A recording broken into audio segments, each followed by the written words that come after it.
Like, subscribe and share Light Fanfiction audiobook channel for more fun. Chapter 74. Xiao Baihu burst out laughing.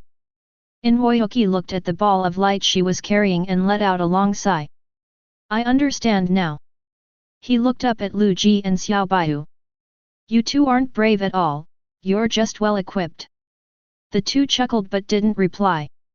The three of them turned and continued deeper into the cave. Deep inside the cave, the air became cold and damp. The further you go, the colder the air becomes. The gravel path under your feet suddenly becomes flat, and the passage ahead suddenly splits into two. Liu Ji stopped in his tracks, about to speak, when he sensed something was amiss behind him. He wore the queen's cloak under his cotton robe, and it was now slightly warm, seemingly providing some kind of sense of direction. Liu Ji frowned. This situation had never occurred before. Which way? Yi's Haiqiu asked from behind.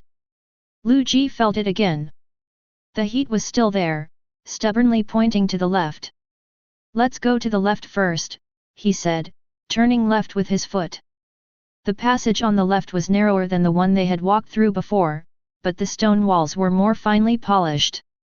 Liu Ji noticed that some regular patterns were beginning to appear on the stone walls on both sides of the passage, but due to the passage's age, most of them were no longer legible. After walking for about 5 minutes, the passage came to an end. Before him was a stone chamber. It wasn't large, but the moment Liu Ji stepped inside, he sensed something different. The air here wasn't stuffy like in the tunnel, instead, it was rather dry, and you could even feel a faint airflow coming in from a certain direction. The stone chamber has 3 walls, each painted with a mural. Strangely, the colors of these murals are quite vibrant: red, yellow, blue, purple, and green, making them stand out starkly in the dark cave. Xiao Baihu took the lead and walked towards the wall directly opposite. This mural almost completely covers the entire wall. In the very center of the painting is a tree, its canopy resembling a giant, open umbrella, almost completely covering the upper half of the painting. The most eye-catching thing was what was hanging on the tree. A golden bag. Large and small, densely packed, they covered every single branch. Liu Ji stared at the golden bags, then suddenly froze. He rubbed his eyes and looked at them again. Isn't this the bag of a money tree? Indeed, the shape, color, and even the slight bulge at the opening of those bags were exactly the same as the lucky bags growing on his money tree. His money tree was identified as mythical by the system, indicating that it must be an extremely rare item in this world. But here's the problem. That broken tree is nothing special: a few epic seeds, occasionally a skill book, or maybe some silver coins. It's not a bad deal, but putting it alongside the mythical label just doesn't feel right. Yi's Haiqiu noticed his unusual behavior. What's wrong? Do you recognize this thing? I have a tree that looks almost the same at home, Liu Ji said, pointing to the golden buds on the tree, but it's much smaller than this one. Liu Ji stared at the painting for a while longer. An old man sat cross-legged under the tree. His body was somewhat hunched, but his shoulders were broad. He wore a long robe, and an iron hammer lay at his feet. What's most eye-catching is the thing floating around him. 9 scrolls hung in the air, surrounding the old man. The scrolls were fully unfurled, 7 of them were covered with wavy characters, while the other 3 were blank. What does this say? Xiao Baihu leaned closer to take a look, her face almost pressed against the wall. Liu Ji shook his head.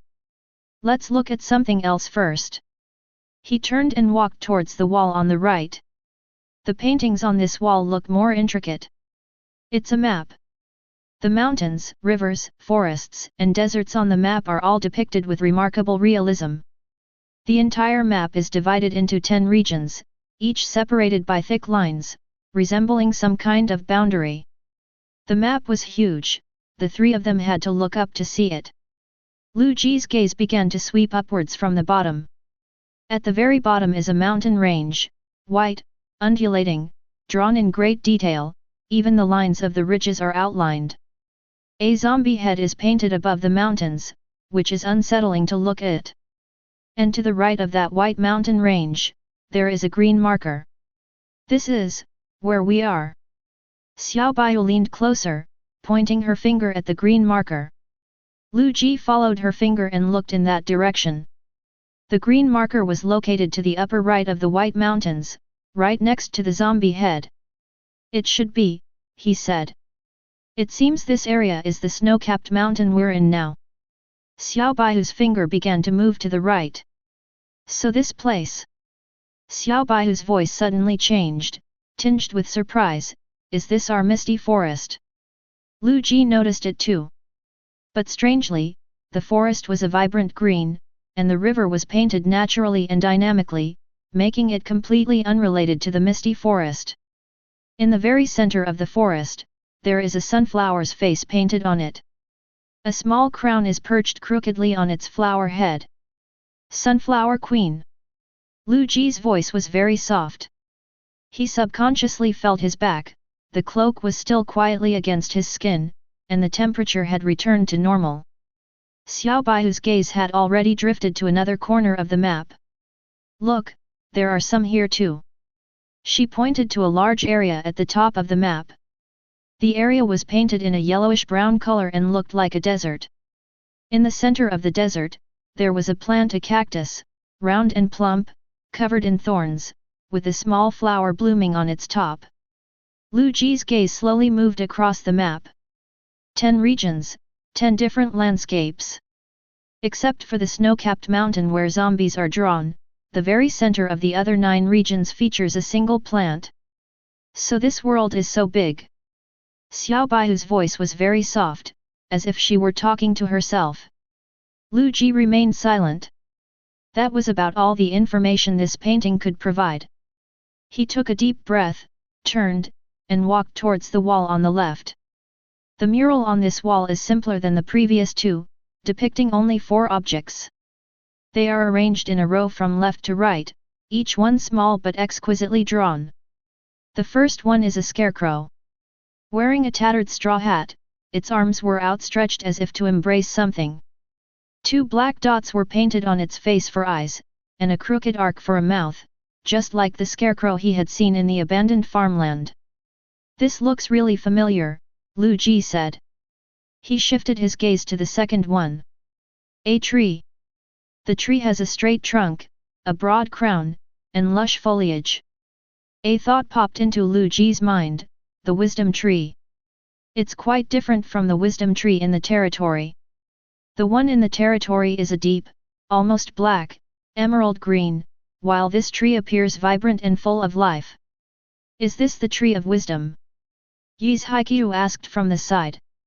It's somewhat similar, Liu Ji said, but the color is wrong. Perhaps the colors were slightly off when it was painted. Xiao Baihu guessed. Liu Ji shook his head, then shifted his gaze to the third one.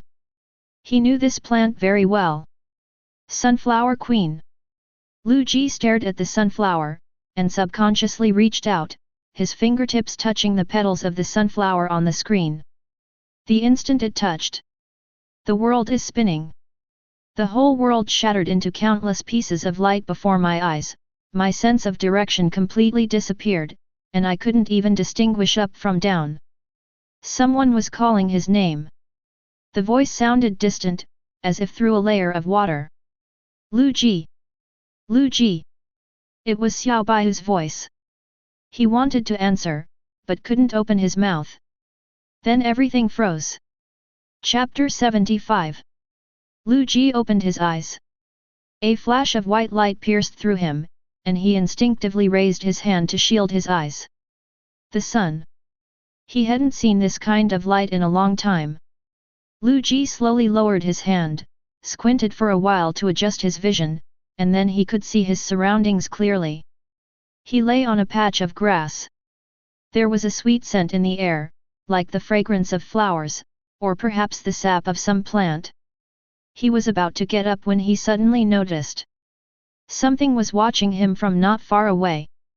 Sunflowers stood in a complete circle around him, dozens of pairs of black eyes staring at him simultaneously, blinking. Liu Ji froze. Just as he was about to say something, the sunflower closest to him suddenly moved. Its flower head leaned forward, as if carefully examining him, and then... Hello! Liu Ji's pupils dilated instantly. It wasn't human language, he was certain he'd never heard such a sound before, but as the syllables entered his ears, their meanings automatically surfaced in his mind. Are you all right? The sunflower asked again, raising its voice slightly. At this moment, the sunflowers started talking all at once, their voices rising and falling. Liu Ji lay on the ground, listening to those soft voices mingling in his ears, his mind buzzing. He remembered. He'd heard that sound before. Not in reality, but in my dream. The first day I came into this world, in that dream about a world of ice and snow. Quiet! Quiet! A slightly gruff voice came from behind the sunflowers. The flowers automatically parted to make way, and a sunflower, a head taller than the surrounding ones, squeezed in from behind. Its petals were a little wilted, making it look older than the others. It walked up to Liu Ji, looked him up and down several times, and then its gaze fell on Liu Ji's chest. Another human has arrived. Its voice was slow, as if confirming something. You carry the aura of a queen. Liu Ji sat up, reached out and pulled his collar open a little, and looked at the section of his cloak that was showing from behind. The sunflowers became even more agitated. The queen's cloak. It really is the queen's cape. The queen is back. The queen is back. The old sunflower didn't shout. It just stood there, looking at Liu Ji, for a long time. Then it opened its mouth. How did you get it? Liu Ji opened his mouth, but suddenly didn't know where to begin. He remembered that dream, the sunflowers shivering in the wind and snow, and the story written crookedly in the booklet. It was buried in the ground, he said. I dug it out. The old sunflower's leaves trembled slightly. Where? Beside a field stood a scarecrow. The sunflowers stirred again, but this time their noises were softer and more cautious, as if afraid of disturbing something. The old sunflower remained silent for a long time. Old rice, since he's still alive, why doesn't he come back to visit, it said, its voice even lower than before. Everyone still thinks he's gone. Liu Ji nodded. It should still be there. The old sunflower didn't speak again. It turned around and slowly walked away. After a few steps, it stopped and looked back at Liu Ji. Come with me. Old sunflower led Liu Ji across the meadow to an old tree. The old sunflower sat down on the largest root, its leaves drooping down as if it had unloaded a heavy burden. Human, it finally spoke, you are not the first person to come here. Liu Ji frowned slightly. Has someone else been here before? Yes.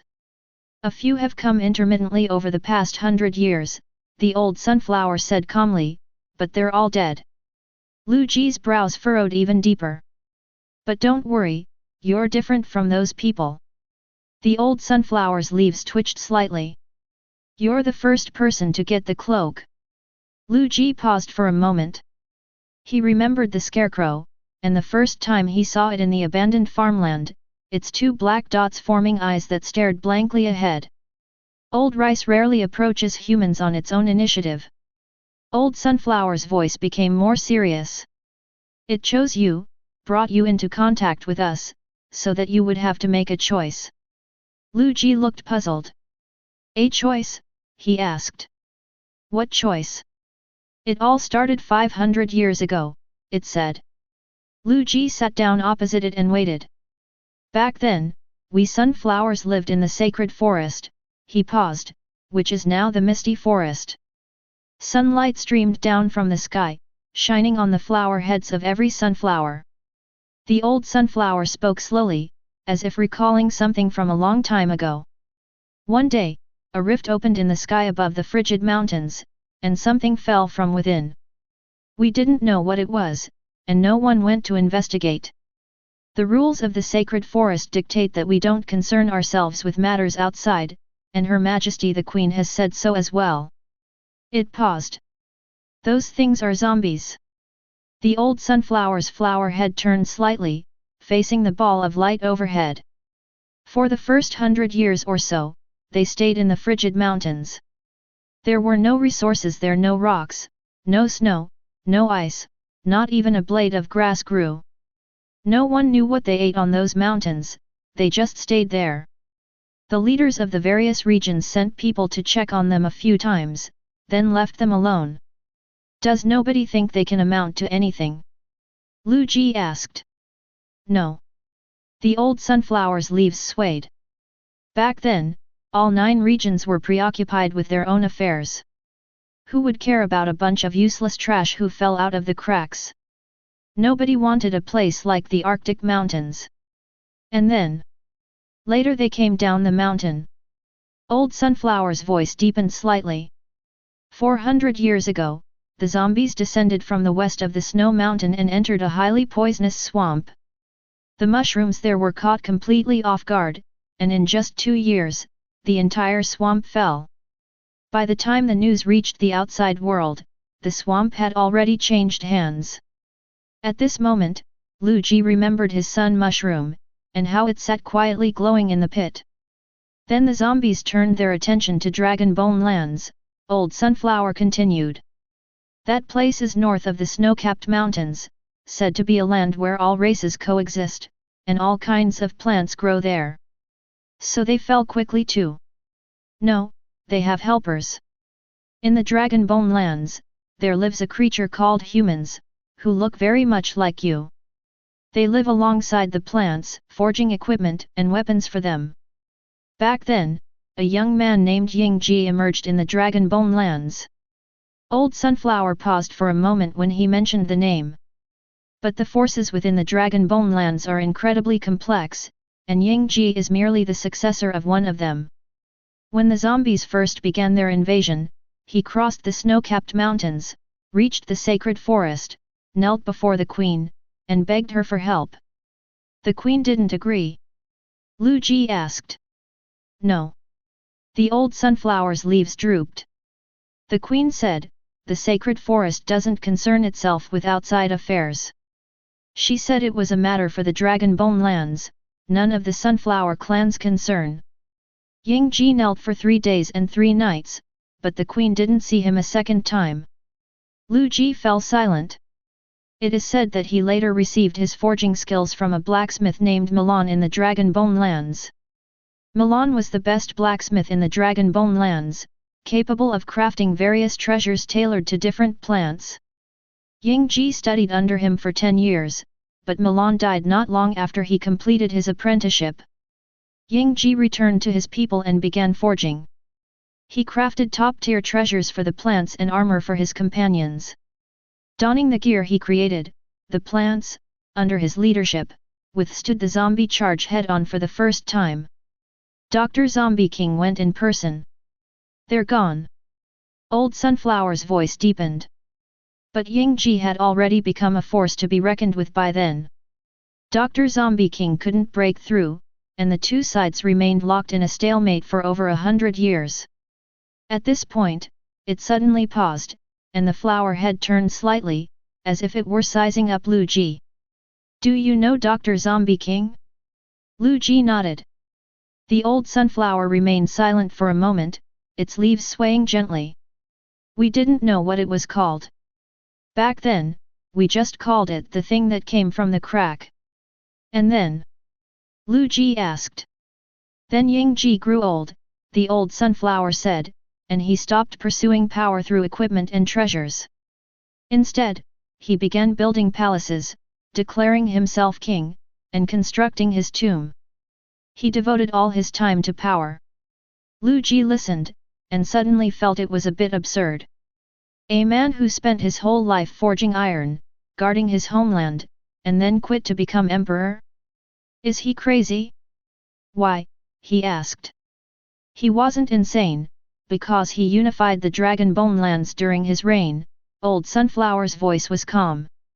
But perhaps with a sudden change of heart on his deathbed, he did something significant. He returned to the place where Master Milan had lived, and with his last breath, he peered into the secrets of the heavens, creating 9 star charts. No one knows what the star charts are for. Upon hearing this, Liu Ji couldn't help but ask, 9 star charts? The ones painted on the murals? Where are those 9 star charts now? The old sunflower remained silent for a while. I don't know. There was a hint of a sigh in its voice. After Ying Ji's death, the Dragon Bone Land fell into chaos. In less than 20 years, cities fell one after another, and eventually the entire Dragon Bone Land became the domain of zombies. Who knows where they scattered to? It paused, then turned the flower pot slightly toward Liu Ji.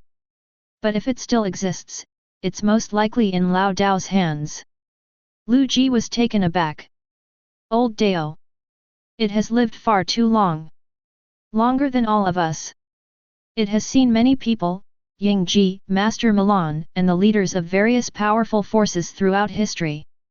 It has witnessed everything that has happened in this world. The old sunflower lowered its voice. If anyone in this world still knows the whereabouts of the star map, it must be Old Rice. The old sunflower raised its head, looking at the ball of light overhead. After that, the continent remained quiet for decades. The zombies devoured the swamps and the Dragon Bone lands, and needed time to digest. We thought they would stop, we thought they would go back. But Her Majesty the Queen said they wouldn't stop. Why? Because their very existence is evil, the old sunflower said. They don't need land, much less resources. Their sole purpose in waging war is to devour all the plants. Liu Ji felt a chill run down his spine. 200 years ago, Dr. Zombie King finally extended his reach into the sacred forest. But back then, we weren't afraid. We had Old Rice and the Wisdom Tree in charge, and the Queen protecting us.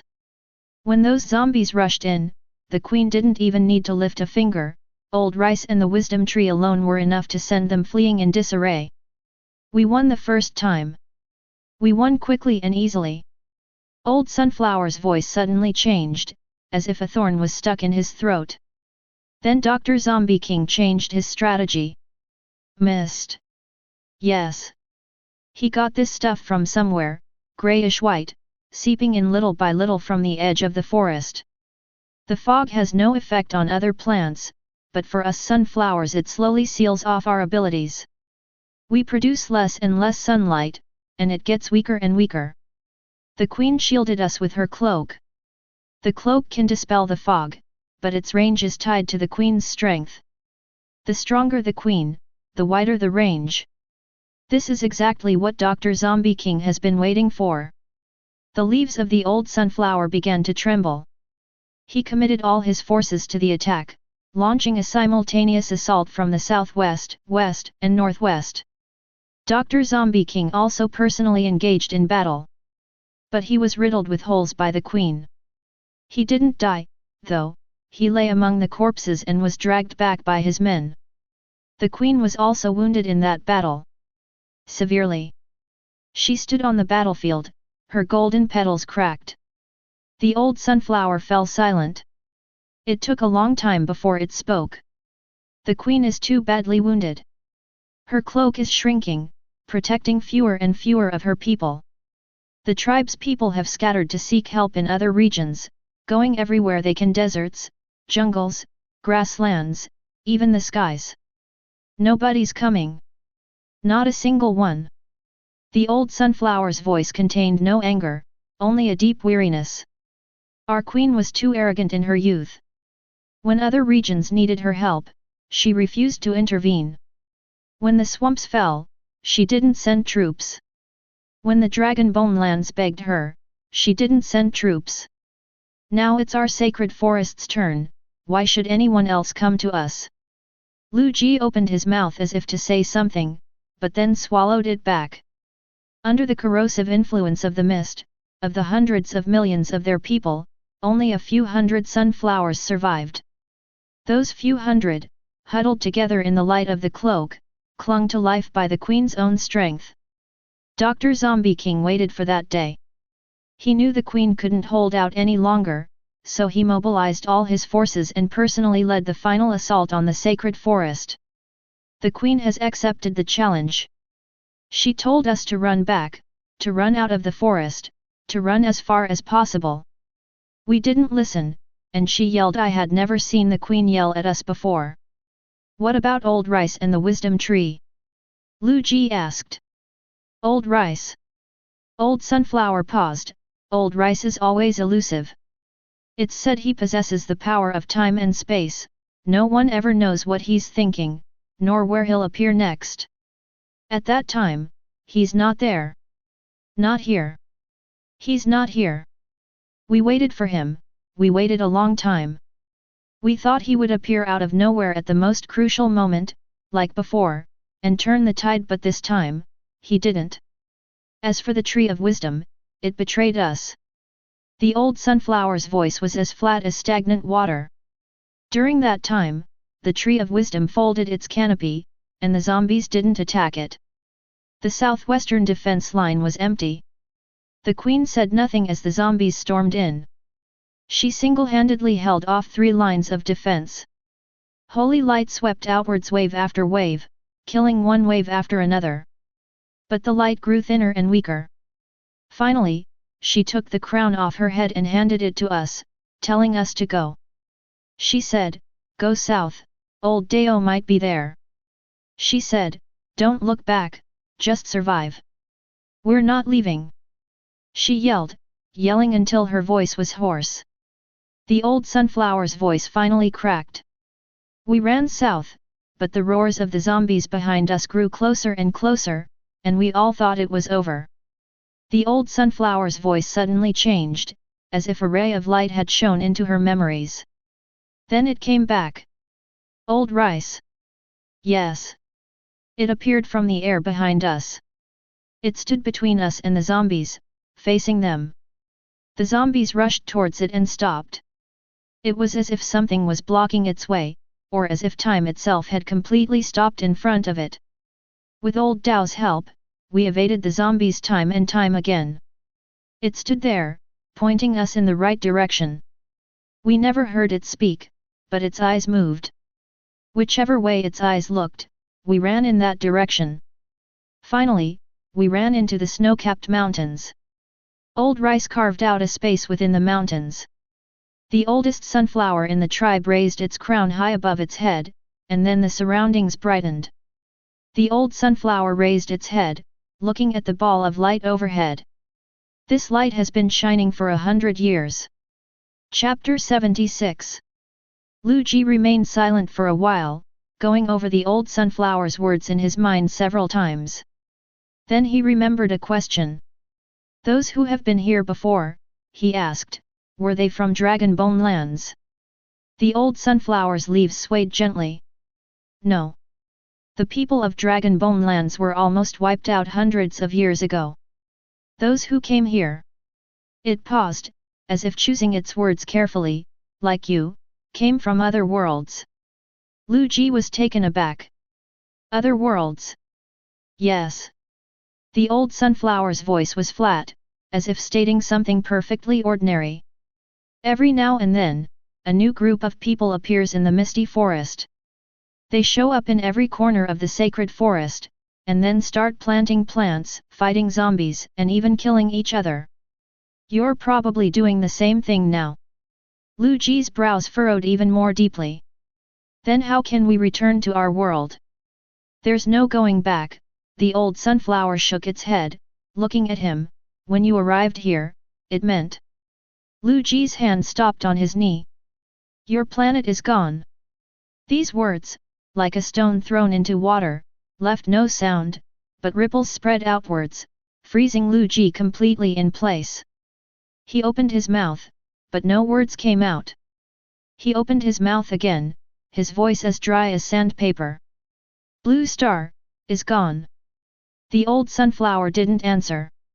It just looked at him, its dark eyes holding no pity, only a calm that came from having seen too much. How could it be gone? Liu Ji asked, his face filled with shock. I don't know, said the old sunflower, but it's most likely that it was devoured by Dr. Zombie King. Because, your planet's civilization level is too low. Liu Ji's mind was buzzing. He remembered the system announcement he received when he woke up on the first day, "Welcome, players of Blue Star."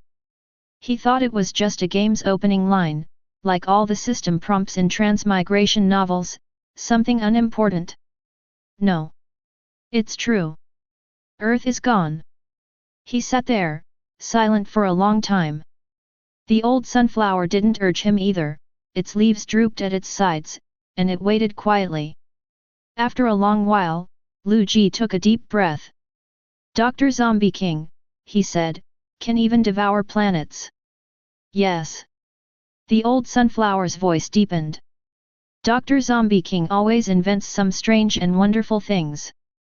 The fog was his creation, those zombie mechs, the red balloons that make zombies fly, the confinement traps, they were all his work. And your..." It paused, seemingly searching for a suitable word, "your slave devices, too." Liu Ji raised his head. "Slave device?"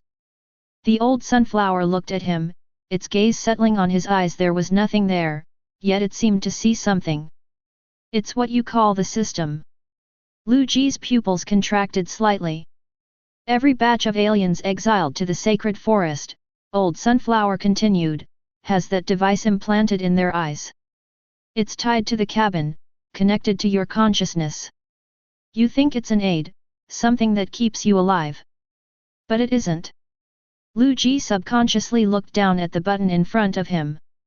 It wasn't floating in front of him, but, in his eye. This button had been there since day one, but among so many people on Earth, no one had ever thought there was anything wrong with it. "That's something Dr. Zombie invented." The old sunflower's voice was soft, but every word pierced Liu Ji's mind like nails. "It makes you collect sunlight for it." Liu Ji was startled. "That sunlight," the old sunflower continued, "where do you think it goes, all the sunlight you harvest every day? You use holy light judgment to fight zombies, and that sunlight is indeed consumed. But even more is quietly siphoned off by that device. Every time you upgrade your cabin, this device intercepts a large portion and sends it to Dr. Zombie King." Countless images flashed through Liu Ji's mind. On the first day, there was the sun mushroom, later, there were sunflowers, and then there was the queen. He thought that the sunlight was his means of survival in this world. Unexpectedly, I was working for someone else. "What does it collect sunlight for?" Liu Ji asked, his voice a little hoarse. "I don't know." Old Sunflower shook his head. "No one knows except Dr. Zombie King himself. All we know is that the sacred forest has been doing this for the past 100 years since its fall." Liu Ji was silent for a moment. The old sunflower continued. "It's not just sunlight. Dr. Zombie King has somehow made a deal with the Tree of Wisdom, actually using slave devices to help it increase its strength. You've probably seen those clones of the Tree of Wisdom, haven't you? The nutrients you fertilize it ultimately go to the Tree of Wisdom." Liu Ji recalled the thousands of bags of fertilizer he had poured into the money tree pit. He remembered the three of them squatting beside the wisdom tree, pouring bag after bag into the pit, sweating profusely. He thought he was building territory, protecting his home. But, he had been used all along. Liu Ji's voice suddenly turned cold. With so many players, isn't he worried that someone might slip out of his control? The old sunflower looked at him and remained silent for a few seconds. Over the past century, at least 100 groups of aliens have descended upon the sacred forest, but none of them have survived for more than 6 months. Liu Ji was stunned. Dr. Zombie King has too many tricks up his sleeve. It paused, its leaves trembling slightly. "That confinement trap, you call it a planting pit?" Upon hearing this, Liu Ji's breath hitched.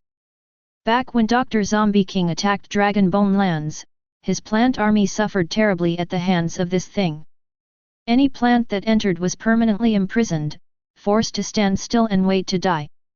Unable to move, unable to escape, they just stood there, watching helplessly as zombies devoured their bodies piece by piece. Liu Ji's hands clenched unconsciously. He remembered Brother Gu squatting in the pit, how it would jump around happily every time he used the dragon bone ring to set it free. He thought it was just playing around. It turned out it just wanted to get out of that pit. And those treasures you possess, the old sunflower continued, are practically useless in your hands. Because treasures are linked to the strength of their wielders, the stronger you are, the more powerful the treasures become. But you. It paused, its voice devoid of contempt, merely stating a fact, you're not even at the first rank. Even if you were given all the treasures in the world, it wouldn't shake his rule in the slightest. Liu Ji's pupils dilated slightly. First rank, he repeated. Do we ourselves have ranks? That's right, it's the same for all species, and you humans are no exception, the old sunflower said. Since you came into this world, all you've known is how to grow plants, fight zombies, and use treasures. These actions may indeed make you stronger, but they are all external forces. It looked at Liu Ji, its gaze falling on his cloak. Why do you think the queen could single-handedly hold off 3 fronts? It's because she's strong enough. The cloak on her is a different matter from it on you. Your current strength isn't even 1/10,000th of what she was at her peak. Chapter 77. Liu Ji sat there, his mind buzzing. Then how can I become stronger? He asked eagerly. The old sunflower's leaves twitched slightly. There are many ways to become stronger, it said. Most groups do so by eating their own produce, the most direct and primitive method. There's another way, the old sunflower's voice deepened, individual fusion, eating one's own kind. Liu Ji raised his head. When 3 plants of the same species recognize each other, they will choose to approach each other. The strongest one will devour the other 2, consuming their bodies and their souls. The 3 will merge into one, doubling their strength. Liu Ji recalled the actions he had taken using the system to synthesize plants, planting 3 sunflowers side by side, clicking a button, a flash of light, and only one remained. He thought it was just a game setting, a data merging, a system rule. No one ever told him that he was actually eating. You might think this is cruel, the old sunflower looked at him, but these things happen every day. Those weaker plant species have no choice but to take risks to survive on this continent. Survival of the fittest is the same everywhere. It paused, and the leaves swayed gently. But we sunflower tribes are forbidden from interbreeding. This is a rule established by the queen. Liu Ji was taken aback. Why? Because we sunflowers are a race blessed by heaven, the old sunflower said with a hint of pride. We can directly absorb sunlight to become stronger, we don't need to fuse with other plants. As for eating our own produce, well, we could, but that would be a bit redundant. It glanced at Liu Ji. In some ways, you humans, are also blessed by heaven. Why? Because you can eat the products of all kinds of plants. Liu Ji paused, taken aback. Products? Are they plant fruits?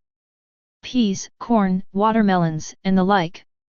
He hesitated, recalling carefully, but those things, besides filling my stomach, didn't cause any noticeable changes in my body. The old sunflower didn't answer immediately. It just looked at him, its black spotted eyes holding a "I knew it" expression. Then it moved. It slowly rose from the tree roots, its leaves unfurling upwards, its flower head held high, facing the light overhead. Liu Ji noticed that the light around it began to change. The light that was originally evenly distributed seemed to be drawn towards it little by something. The light hovered above its flower head, condensing and becoming denser and brighter. Then, the old sunflower lowered its head slightly, and the light slid down from the flower head and landed on one of its leaves. It was a leaf with slightly curled edges, cradling a ball of light the size of a ping-pong ball, as if it were cradling a star that had just been plucked from the sky. This is sunlight, said the old sunflower. Liu Ji stared at the ball of light. He thought sunlight was energy, currency, or numbers on a panel. He had never seen sunlight look like this before. Then old sunflower did something that Liu Ji never expected. It put the ball of light in its mouth and ate it. Liu Ji's mouth opened, closed, and opened again. He watched the old sunflower's mouth open and close, swallowing the light. The next moment, a faint golden light flashed on the flower head. After about 10 seconds, the old sunflower's leaves trembled. Then it lowered its head slightly, opened its mouth, and something rolled out and landed on the leaves. It was a crystal the size of a quail egg. It was teardrop-shaped, a very pale yellow, and almost transparent. But something was flowing inside the crystal, like sealed liquid light. The old sunflower stretched its leaves out in front of Liu Ji. "Take it." Liu Ji reached out and took it. The moment the crystal landed in his palm, he felt a warmth emanating from it. With a thought, the system panel popped up. Natural essence, legend. Type, energy. Effect. Note, a product of sunflowers, grade unknown. Formed from pure sunlight, it can significantly enhance the physical attributes of the consumer after consumption. Liu Ji stared at these lines of text, his pupils slowly dilating. Natural essence? Energy. So this is what plants actually produce. He looked up at the old sunflower. It stood there, its leaves drooping slightly, as if spitting out that crystal had taken a lot of its strength. "You humans," the old sunflower's voice slowed, "your bodies don't have the ability to absorb sunlight, nor the ability to produce our products. But you can eat our products, that way you'll become stronger." Liu Ji looked down at the pale yellow crystal in his palm, the light inside still flowing slowly. "This is a blessing from heaven," said the old sunflower. "You don't need to devour each other, you just need to find plants willing to share their produce with you, and then eat them." Countless images suddenly flashed through Liu Ji's mind. Brother Melon squatted in the ditch, two small, green watermelons hanging from the vine behind him. He reached out to pick them, but Brother Melon covered its head with leaves and curled up into a ball. He thought it was guarding its food. No, it really was guarding its food. Those small watermelons were its produce, its hard-earned capital for advancement. He picked them all and ate them all. Liu Ji's face slowly warmed up. It wasn't embarrassment, but something deeper, guilt, and an indescribable heartache. "No wonder," Liu Ji said to the old sunflower, his voice a little dry, "no wonder my watermelon plant always wouldn't let me steal its melons. Turns out it wanted to eat them itself." He paused. Those little melons were hanging behind it, but it was confined by the planting hole and couldn't reach them. Looking at the guilt on his face, the old sunflower saw something indescribable flash in his dark eyes. It could be a smile, or it could be something else entirely. "Those fruits you ate," the old sunflower said, looking at the essence of nature in his hand, "are actually the raw materials for making this." Liu Ji raised his head. "It's not even a semi-finished product," the old sunflower said calmly. "So, despite eating so much, your body naturally won't change. You swallow the raw materials, and what's meant to be excreted is excreted, what's meant to be wasted is wasted. Your body simply can't retain those things." Liu Ji clutched the crystal and remained silent for a long time. "You gave it to me," he looked up, "but what are you going to do with it? Don't you still need it to advance?"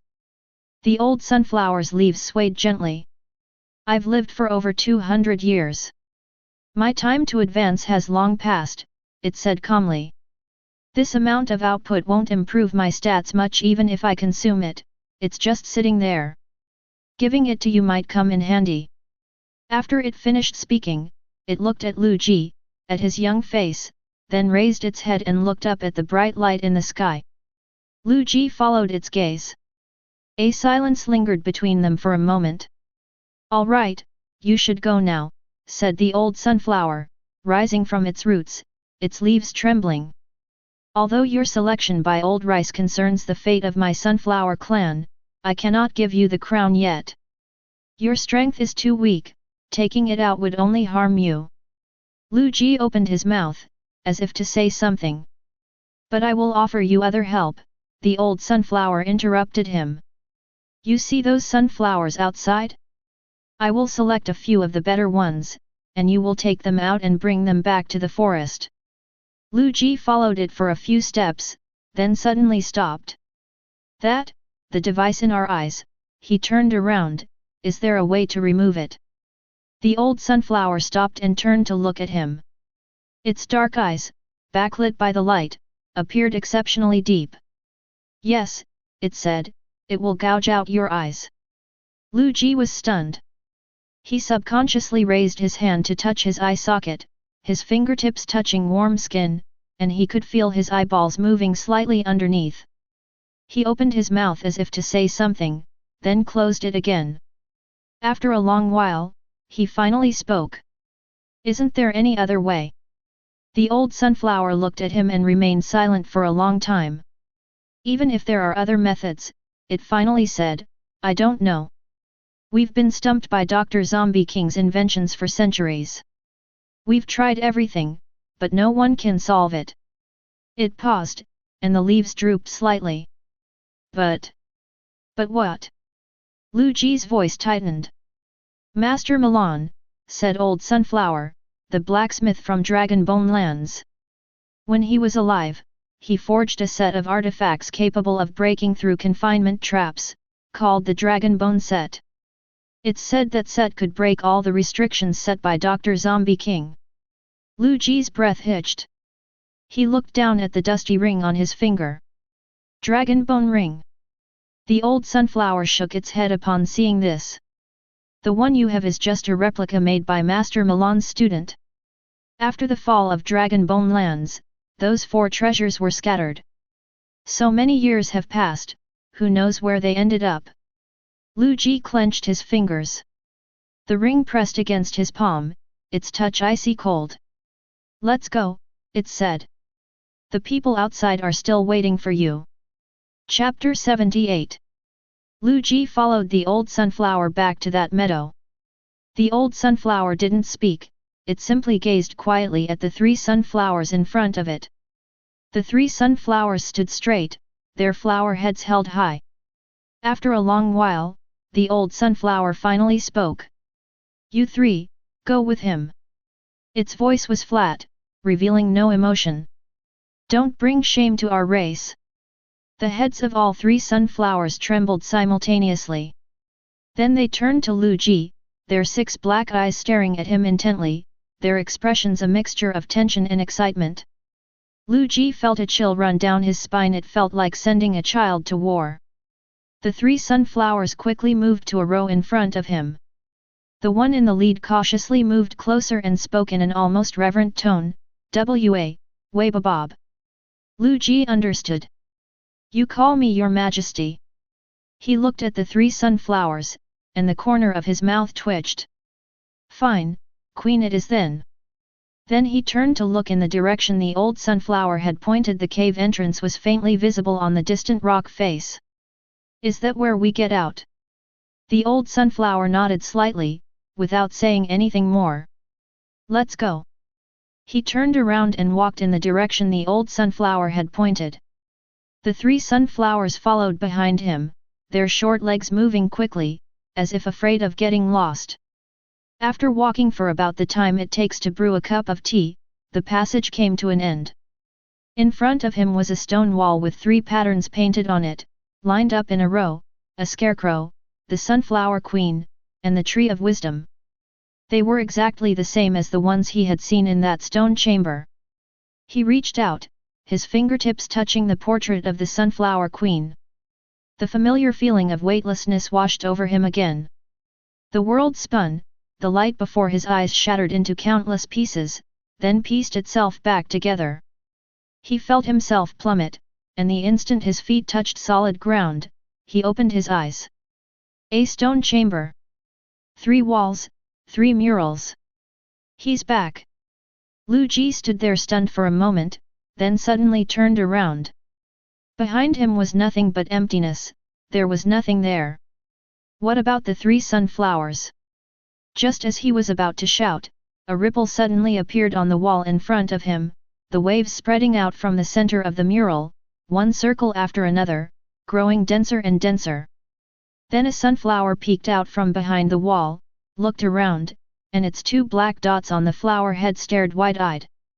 "Wabi Babu," it exclaimed in surprise when it saw Liu Ji, "Your Majesty," and then the whole flower squeezed out of the wall. Then came the second one, and the third one.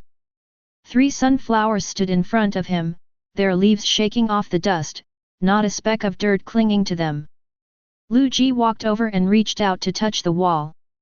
It was cold and hard, and his knuckles made a solid thump-thump sound when he tapped it. "How did you get out?" he asked. The 3 sunflowers looked at each other, and the one in front tilted its flower head slightly.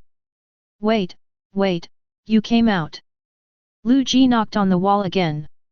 He recalled what the old sunflower had said, that the old rice possessed the power of time and space, and that it was he who had helped the sunflower clan establish their home inside the snow-capped mountains. Surely, that too was the old rice's doing? Then a thought popped into his head: time, space-time? Could this old Dao possibly travel to the past and future? Never mind. He turned around and walked out of the stone chamber. "Let's go." 3 sunflowers followed behind, their short legs making soft, pattering sounds as they stepped on the pebbles. The moment he stepped out of the cave, the bright light outside made Liu Ji squint. He had been in the cave for too long, and his eyes couldn't adjust immediately. He turned around. A face.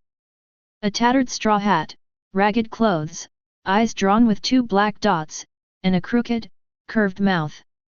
It stood right in front of him, less than 3 feet away. A ghost. Liu Ji jumped back 3 feet, almost landing hard on his bottom. The 3 sunflowers behind him were startled by his shout, their flower heads trembling wildly. One of them immediately squatted down, its leaves covering its head, and the whole flower curled up into a ball. Liu Ji clutched his chest, his heart pounding so hard it felt like it was going to jump out of his throat. He stared at that face for several seconds before slowly coming to his senses. "Old Dao," he called out tentatively. The scarecrow remained motionless. Its 2 black dots stared blankly ahead, exactly as he had seen it in the abandoned farmland. "What are you doing here?" Liu Ji asked again. The old rice plant remained silent. It simply stood there, staring ahead, its tattered straw hat swaying slightly in the wind, the straw on its body rustling softly.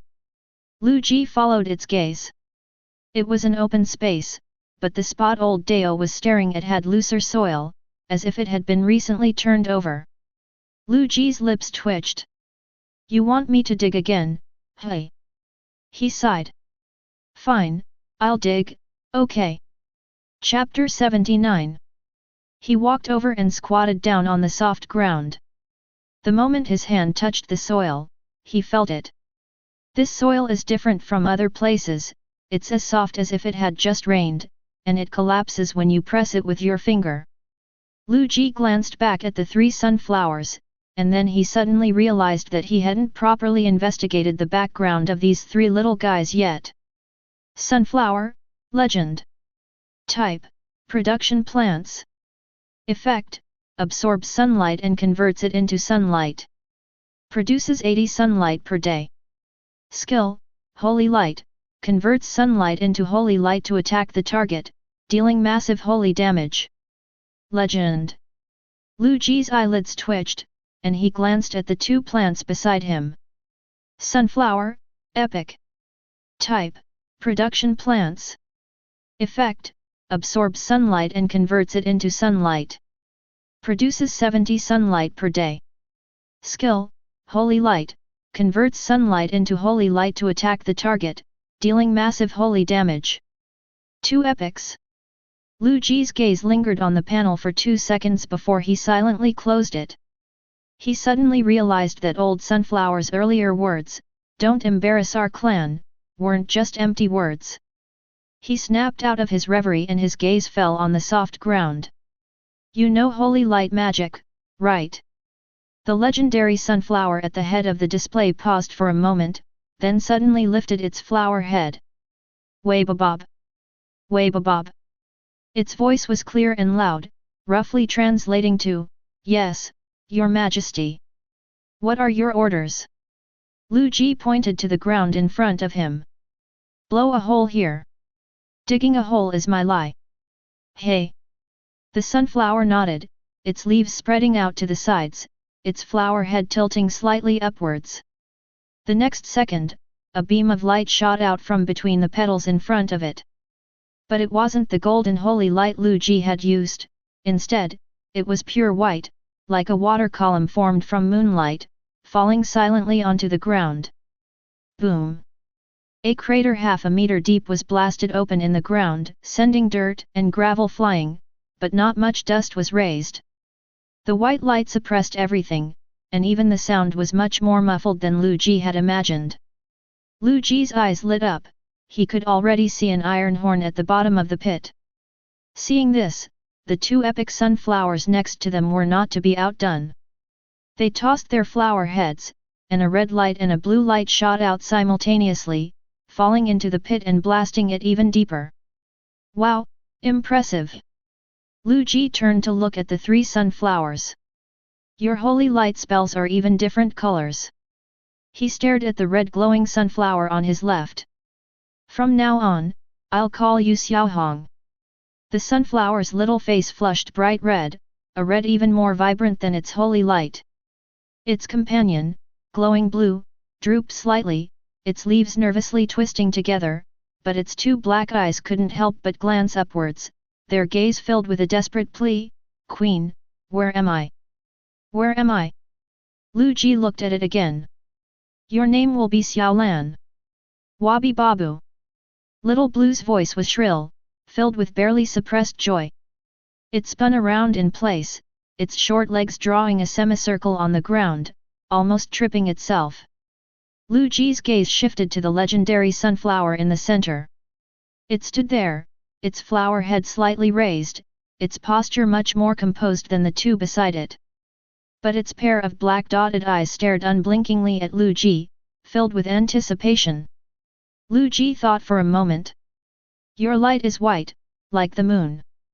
He paused, then continued, "I'll call you Little Moon."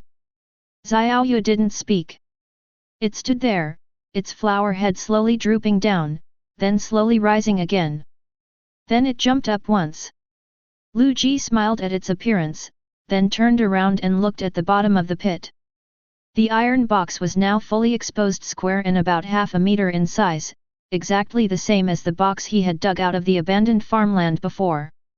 He put the box into his backpack, then stood up, dusted off his hands, and turned back to look at Lao Dao. Old Dao was still standing there, his tattered straw hat swaying in the wind, his two dark eyes staring blankly at the patch of land where the sunflowers had just been burned. "Thanks, Lao Dao," he waved to Lao Dao, "I didn't bring any wine this time either, I'll definitely treat you next time." The old rice plant remained motionless. Looking at its crooked face, Liu Ji suddenly remembered the first time he saw it. That day he bowed to a scarecrow and said he wanted to buy it a drink. That day, he thought the old scarecrow was a system-generated outdoor decoration. "Let's go." He turned around and walked down the mountain. Immediately behind him, there was a pattering sound. Xiaoyu, Xiaohong, and Xiaolan followed closely behind him, their pace quick and cheerful. Liu Ji took a few steps, then suddenly stopped. He looked up at the sky. "Wait, why isn't it dark yet?" He opened the system panel. In the friend message section, the red number is jumping, 99+. He glanced at the time in the upper right corner. Day 10-13, 49. Liu Ji stood there, completely stunned. The 10th day? He arrived on the 9th day at noon. "I've been here all day," he muttered to himself. He opened his friend messages. His chat with Xiao Baiyu had over 99 messages, and there were also messages from Yi's Haiqiu and Li Jun. DAY 9-14-21. "Liu Ji? Where are you now? Could you send me your coordinates? Is there any danger where you are?" We're leaving. We'll wait for you in the territory. Be sure to message me when you get back. Liu Ji, are you alright? There were dozens more messages, all posted by Xiao Baiyu. He posted one every so often, around 3 am, 4 am, and 5 am. Liu Ji took a deep breath and typed a few words. I'm back. I'm okay. The reply popped up the instant the send button was pressed. It was as if she had been waiting, her finger hovering over the screen the whole time. Liu Ji. You're back. Where are you? Are you alright? Why did it take you so long to reply? Liu Ji stared at the screen filled with question marks and exclamation marks. On our way back. We'll be in the territory soon. Okay. I'll be waiting for you. He closed the chat window and replied to his Haikyuu again. Ball bro, it's okay, I'll be home soon. Yi's Haikyuu replied quickly, her tone much calmer than Xiao Baiyu's. Okay, we'll talk about it when we get back. Finally, I opened the message Li Jun sent. There was only one message. Day 10, 1435 Li Jun, Brother Liu Ji, what's the situation on your end? I don't see you on the leaderboard. A ranking list? Liu Ji frowned slightly. Never mind, I'll deal with it when I get back. Liu Ji closed the system panel and headed down the mountain. The way down was much faster than the way up. Before long, he entered the misty area. He quickened his pace, and from a distance, he saw two people standing at the door. Xiao Baiyu stood at the front, her hands clasped together, her body leaning slightly forward. Yi's Haikyuu stood 2 steps behind her, her arms crossed, much quieter than usual. Liu Ji approached and saw Xiao Baiyu's face clearly. Her eyes were red-rimmed, and her eyelids were a little swollen. He suddenly felt as if something had gently touched a part of his heart. Xiao Baiyu stood there, her lips pursed. The moment she saw him, she seemed to breathe a sigh of relief, or perhaps she had a lot to say but didn't know where to begin. I'm back, Liu Ji said. Xiao Baiyu didn't speak. She just watched him emerge from the mist, his clothes speckled with dirt, followed by 3 sunflowers. Her lips moved as if she wanted to say something, but in the end, she only nodded. Liu Ji hesitated for a second, then reached out and gently patted her on the head.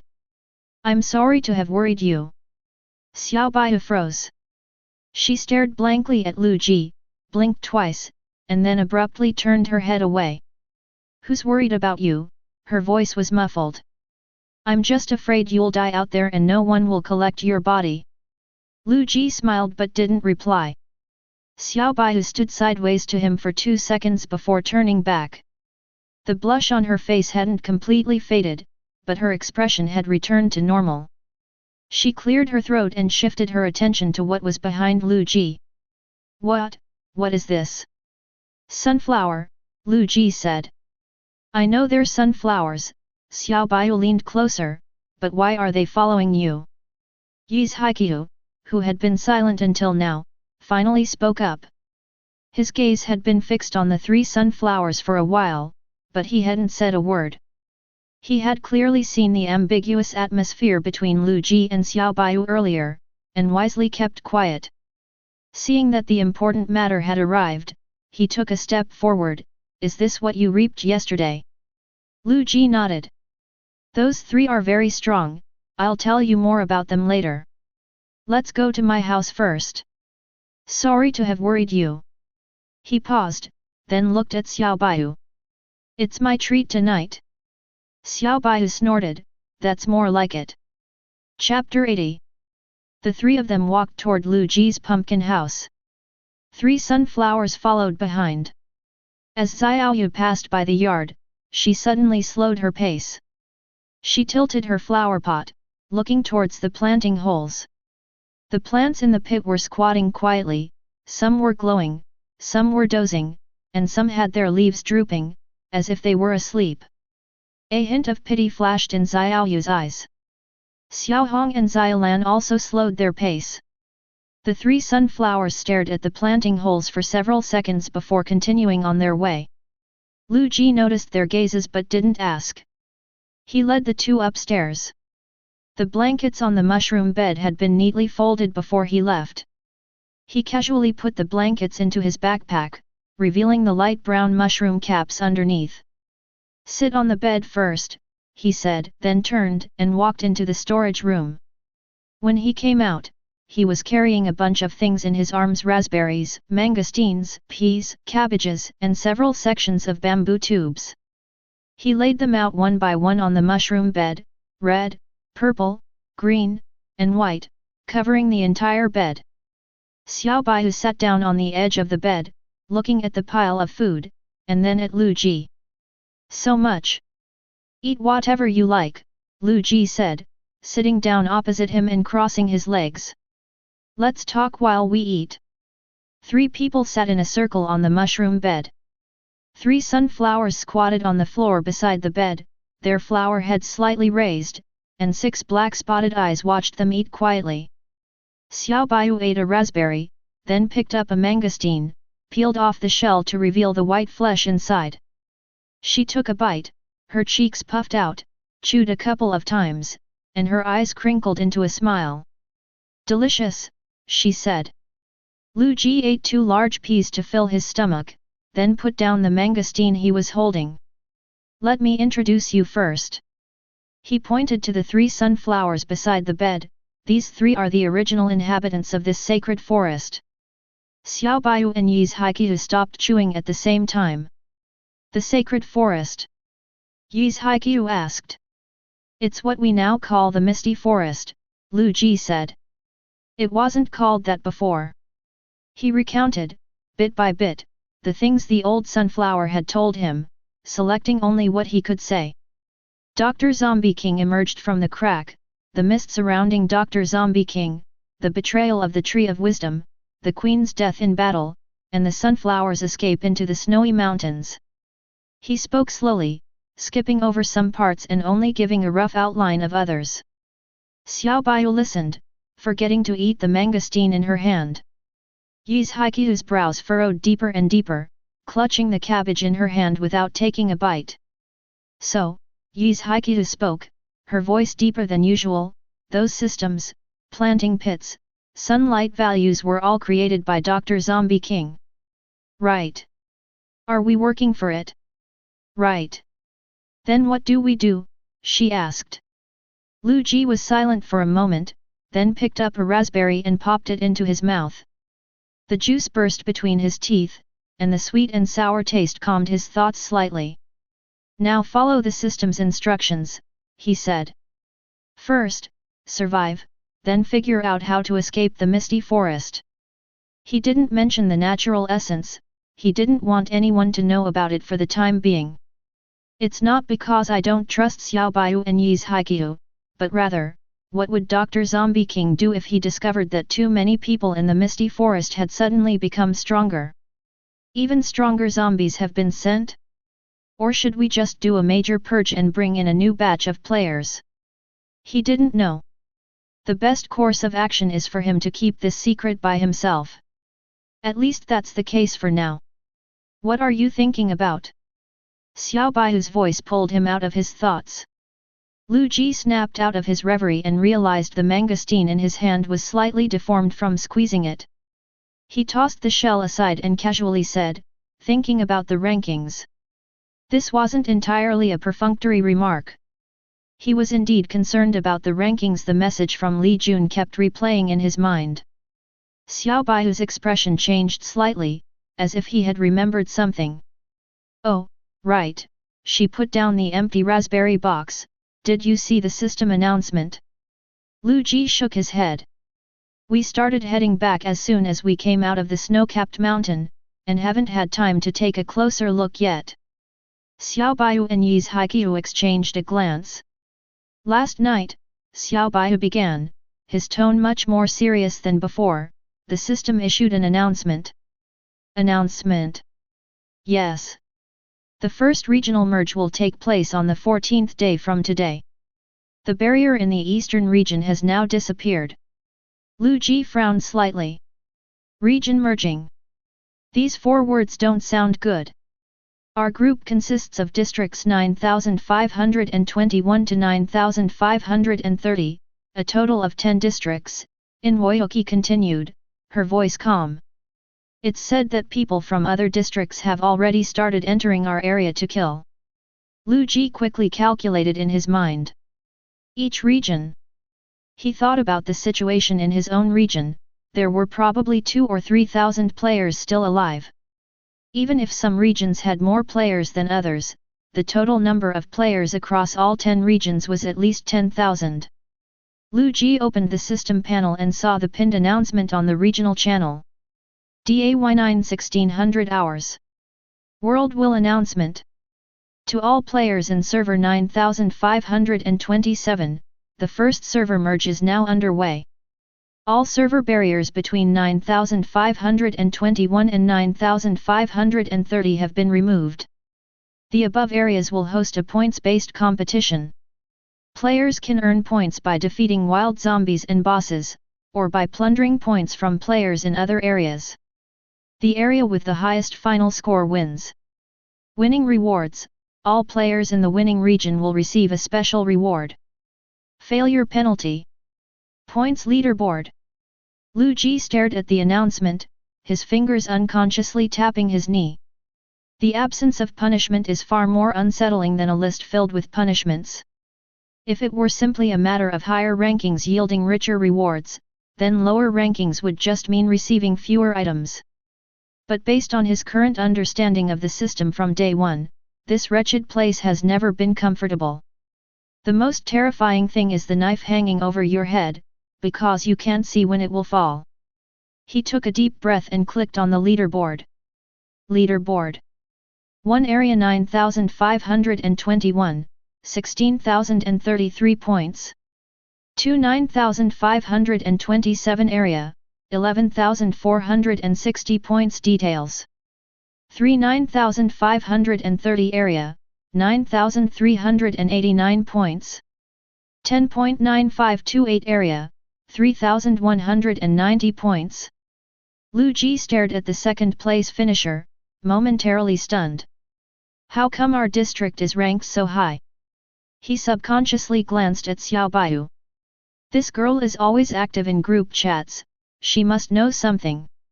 Xiao Baiyu glanced at him as well, her expression somewhat subtle. Starting this morning, Xiao Baiyu continued, the players in our area have also started to band together. Forming alliances. Xiao Baiyu nodded. Yet. Li Jun is leading the mutual aid group to farm bosses in the wild, and their points are increasing pretty quickly. Liu Ji thought about it and realized that this was in line with Li Jun's style, steady and pragmatic, uniting all forces that could be united. These points were basically all earned by Li Jun and his group. Xiao Baiyu paused, his expression becoming even more subtle. And also. She glanced at Liu Ji, seemingly hesitant about whether to speak. It seems Park Xiao Piao went to the 9528 district next door. Liu Ji frowned. To the next district. Xiao Baiyu nodded, lowering his voice as if afraid of being overheard. Someone on the regional channel said to follow Sister Piao to server 9528 to fight the boss. That Sister Piao should be Park Xiao Piao. She swallowed. Then they conveniently took over a territory in the next district. Liu Ji's fingers stopped. He just stared at Xiao Baiyu, his eyes shifting from confusion to shock. Taken down. He repeated the word, as if to make sure he hadn't misheard. Xiao Baiyu nodded. Yes, the Tree of Wisdom was completely destroyed, it seems like none of the people in that territory survived. Liu Ji fell silent. The image of Park Xiao Piao flashed into his mind. Her face was pure and lovely, and she looked harmless. During the last transaction, she politely addressed him as Boss Liu Ji. Who would have thought this girl could be so ruthless? He suddenly had a feeling like he was handing ammunition to something he didn't know. Liu Ji took a deep breath, suppressing the jumbled thoughts in his mind. Okay, I understand. He closed the announcement panel and stood up. It's getting late, he said, brushing the dust off his clothes. Let's head back now. We'll meet at the usual place at 8 o'clock tomorrow morning. Xiao Baihu also stood up and patted off non-existent dust from his clothes. Okay.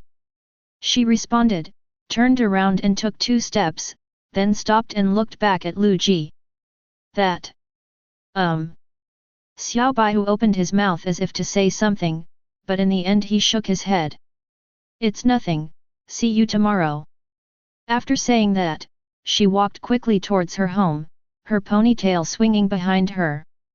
Inoki also stood up and stretched her limbs. Then I'll go back too. Chapter 81. Liu Ji stood at the door watching the two walk away before turning back to the second floor. The moment the door closed, the entire room fell silent. The 3 sunflowers were still standing at the foot of the bed. Xiaoyu's flower head was slightly tilted at an angle, as if observing him. Xiaolan and Xiaohong were leaning against each other, their leaves drooping, probably tired. Liu Ji plopped down on the mushroom-shaped bed and rubbed his temples. There's so much to do. I need to catch up to first place in points, research the essence of nature, and figure out how to escape the Misty Forest to find the Dragon Bone set. It's overwhelming. He turned to look at the 3 sunflowers by the bed, hesitated for a moment, and then spoke. Xiaoyu. Xiaoyu's leaves twitched, and the flower head slowly lifted, revealing 2 black, bright eyes that shone in the darkness. Wait, what? It asked softly, its voice still groggy from being woken up. I have a question for you, he said. How do your plant seeds usually grow and mature if they're not planted in planting holes? Xiaoyu's flower pot tilted slightly, as if she was thinking about how to answer that question. Wabi Babu, it said, grown from the soil. Liu Ji nodded. He knew that. Xiaoyu added, her voice lower than before, Wabi, Wabababu. But when I came here, I discovered that the soil in the sacred forest is no longer suitable for seeds to grow. If you bury a seed in the ground, it won't be long before it dies. Liu Ji frowned. He thought of the plants he had planted in the pit, they were indeed alive, but they were Dr. Zombie King's trap. What about this? Liu Ji took a flower pot out of his backpack and pushed it forward. Would the soil in this flower pot be okay? Xiaoyu lowered her head and looked at the flower pot. She brought the flower head closer, as if trying to see it more clearly. Suddenly it took a step back, the entire flower froze there, its leaves pressed against its sides, completely still. Liu Ji noticed Xiaoyu's actions and quickly put the flower pot back into his backpack. Only then did Xiaoyu's leaves relax, and the flower pot lifted up again, but her eyes remained fixed on the spot where the flower pot had been. It seems the flower pot is the problem too.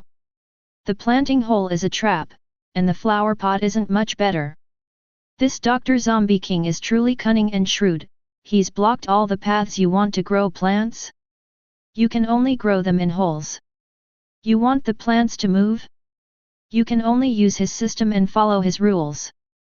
Liu Ji took a deep breath, suppressing his agitation. He took out the teardrop-shaped crystal. A pale yellow light shone in the darkness, casting a warm halo that made the heads of the 3 sunflowers glow slightly. Xiaoyu's eyes lit up instantly. This, Liu Ji held the crystal in his palm, can you produce it? Xiaoyu stared at the crystal, and the flower plate slowly lifted up. Wabi Babu. Yes, but I only get enough sunlight each day to produce 1 or 2 seeds. Liu Ji nodded, then asked, and what about it? He pointed towards the balcony. There, a 4-tiered sunflower stood quietly, its flower heads drooping, its golden petals shimmering softly in the moonlight. Xiaoyu followed his finger and looked in that direction, remaining silent for a moment. Wabi Babu, it said, its voice tinged with hesitation, it might be unwilling. Why? Xiaoyu's leaves twitched slightly. Wabi. Wabi Babu. It's not exactly a sunflower from the sacred forest. It must be a branch that wandered out there, and it doesn't feel a sense of belonging to us. Liu Ji frowned slightly. He recalled the system's explanation when he draped the cloak over it earlier. The sunflower equipped with the queen's cloak inherits a portion of the sunflower queen's wool. But it is not the true queen. It seems Xiaoyu was right, it grew up outside, unlike the sunflowers in the sacred forest. It doesn't know the queen's story, nor does it know about its people who died in the mist. Xiaoyu noticed the change in Liu Ji's brows and assumed he was dissatisfied with the fourth-tier sunflower. She suddenly lifted the flower head, spread the leaves to the sides, and raised her voice several octaves. Wabi Bab! Wabi! But your majesty, rest assured, you can leave this to me. Liu Ji was taken aback. Oh? You have a way. Xiaoyu's flower head was slightly raised, its leaves forked at its sides, as if it were preparing for battle. Looking at its confident demeanor, Liu Ji suddenly felt a pang of curiosity. How did it plan to persuade a sunflower that felt no loyalty to the queen? He stood up and went out onto the balcony. The petals of the four-tiered sunflower swayed gently in the night breeze. Liu Ji raised his hand and activated the dragon bone ring, causing purple light to fall upon it. The fourth-tier sunflower shuddered. It lowered its head, looked at its own body, and the next second, it jumped off the flower pot. It then looked up at Liu Ji, its black dotted eyes filled with confusion. That expression clearly said, "What are you doing?" Liu Ji didn't answer, but took a step back and gave Xiaoyu a look. Xiaoyu stepped forward. Her steps were slow and steady, her flower head slightly raised, her posture far more elegant than usual. It stopped in front of the fourth-tier sunflower, the two sunflowers standing face to face. One is tall with golden petals. The other is shorter, with leaves spread out at its waist, but it is no less imposing. At this moment, Xiaoyu spoke up. Wabi Babu. Bring out your sunshine and give Her Majesty the energy. The flower head of the fourth-order sunflower moved slightly, as if in response, or perhaps in resistance. Xiaoyu seemed very dissatisfied with its answer.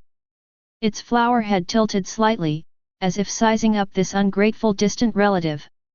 Then, a beam of white light shot out from in front of Xiaoyu's flower plate. It was so fast that there was no time to react. The light shone directly onto the large face of the fourth-tier sunflower. Pfft! A muffled thud. The entire flower head of the fourth-tier sunflower suddenly tilted backward, its petals scattering in the air as if it had been slapped in the face. When it regained its footing, a blackened patch appeared on its golden face running from the very center of the flower head to the edge. A burnt smell filled the air. Liu Ji's lips twitched. So brutal? He had originally thought Xiaoyu would try some kind of reasoning or emotional appeal, or at least a combination of persuasion and force. But now, before she could even utter a word of persuasion, force had already been thrown in his face. Liu Ji's gaze lingered on Xiaoyu for 2 seconds. He was thinking about a question. Xiaoyu acted so decisively against the high-level sunflower because it was of legendary quality. The sunflower family has a strict hierarchy, where lower-quality sunflowers must obey higher-quality ones. Still, is it simply because Xiaoyu is a warmonger?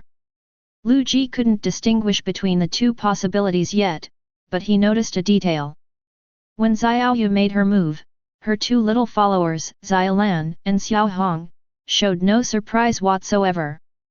They simply stood quietly in place, their leaves neatly folded, as if they were watching something perfectly normal. Liu Ji roughly understood the situation, and he subconsciously wanted to speak up to stop him. After all, although this fourth-tier sunflower wasn't of pure lineage, it had at least sung for him. But he opened his mouth, then closed it again. Never mind. This is a matter between sunflowers. It would be detrimental for him, an outsider, to get involved. Besides, from a practical standpoint, he genuinely needs this fourth-tier sunflower to create natural essence for him. If Xiaoyu can solve this problem in its own way, then he can just watch from the sidelines. Chapter 82. Liu Ji leaned against the wall, crossed his arms, and shifted into a more comfortable position. The standoff on the balcony continues. The fourth-tier sunflower was somewhat stunned by the white light. Its flower head trembled slightly, and the charred marks on its petals were particularly conspicuous. Xiaoyu didn't give it much time to catch its breath. Wabi Babu. This time, Xiaoyu's voice lacked the hesitation and politeness of before. The fourth-tier sunflower lowered its flower head, remained silent for a moment, and then slowly turned around. With its back to Xiaoyu and Liu Ji, its two leaves groped around behind it for a while, then carefully cupped out a ball of sunlight. There was a palpable reluctance in that movement. The flower pot was tilted slightly, as if taking one last look at its own possession. Then it put the ball of light into its mouth. The entire plant instantly fell silent. Its leaves shimmered slightly, and something seemed to flow slowly within its stem, like some unseen energy circulating within it. About half a minute later, the flower heads of the fourth-tier sunflowers opened slightly. 4 yellow essences of nature slowly emerged from its mouth. It was a size smaller and a lighter color than the one in Liu Ji's hand, but the shape and texture were exactly the same. Natural essence landed on its leaves, rolled around twice, and was carefully handed to Xiaoyu. Xiaoyu didn't answer. It tilted its head, gesturing for the fourth-tier sunflower to give the item to Liu Ji. The fourth-tiered sunflower turned around, its leaves cradling the 4 drops of natural essence, and walked step by step to Liu Ji. Its flower head drooped, its posture submissive, like a child who had made a mistake handing over a letter of apology. Liu Ji reached out and took it, then looked down at the fourth-tier sunflower. The charred marks on the flower head were still there, and the petals were somewhat disheveled. The whole plant looked extremely wretched. Liu Ji was silent for a moment. "All right," he said, "you should go back and rest." The fourth-tier sunflower's flower head lifted slightly, as if to confirm if the statement was true. Then it slowly turned around, walked back to the balcony, and its roots re-entered the flower pot. The whole process was eerily quiet. Xiaoyu returned with light steps, her flower pot held high, leaves slapping against the air, looking smug as if she had mission accomplished. "Wabi Babu," it said, "Your Majesty, it's all done." Liu Ji looked at its smug face and the corners of his mouth curved slightly. He reached out and gently rubbed Xiaoyu's flower head. He said, "Well done." Xiaoyu excitedly spun around in place, her leaves patting the air joyfully, then she hopped and skipped back to Xiaolan and Xiaohong. Little Blue and Little Red watched from the side, their eyes filled with envy.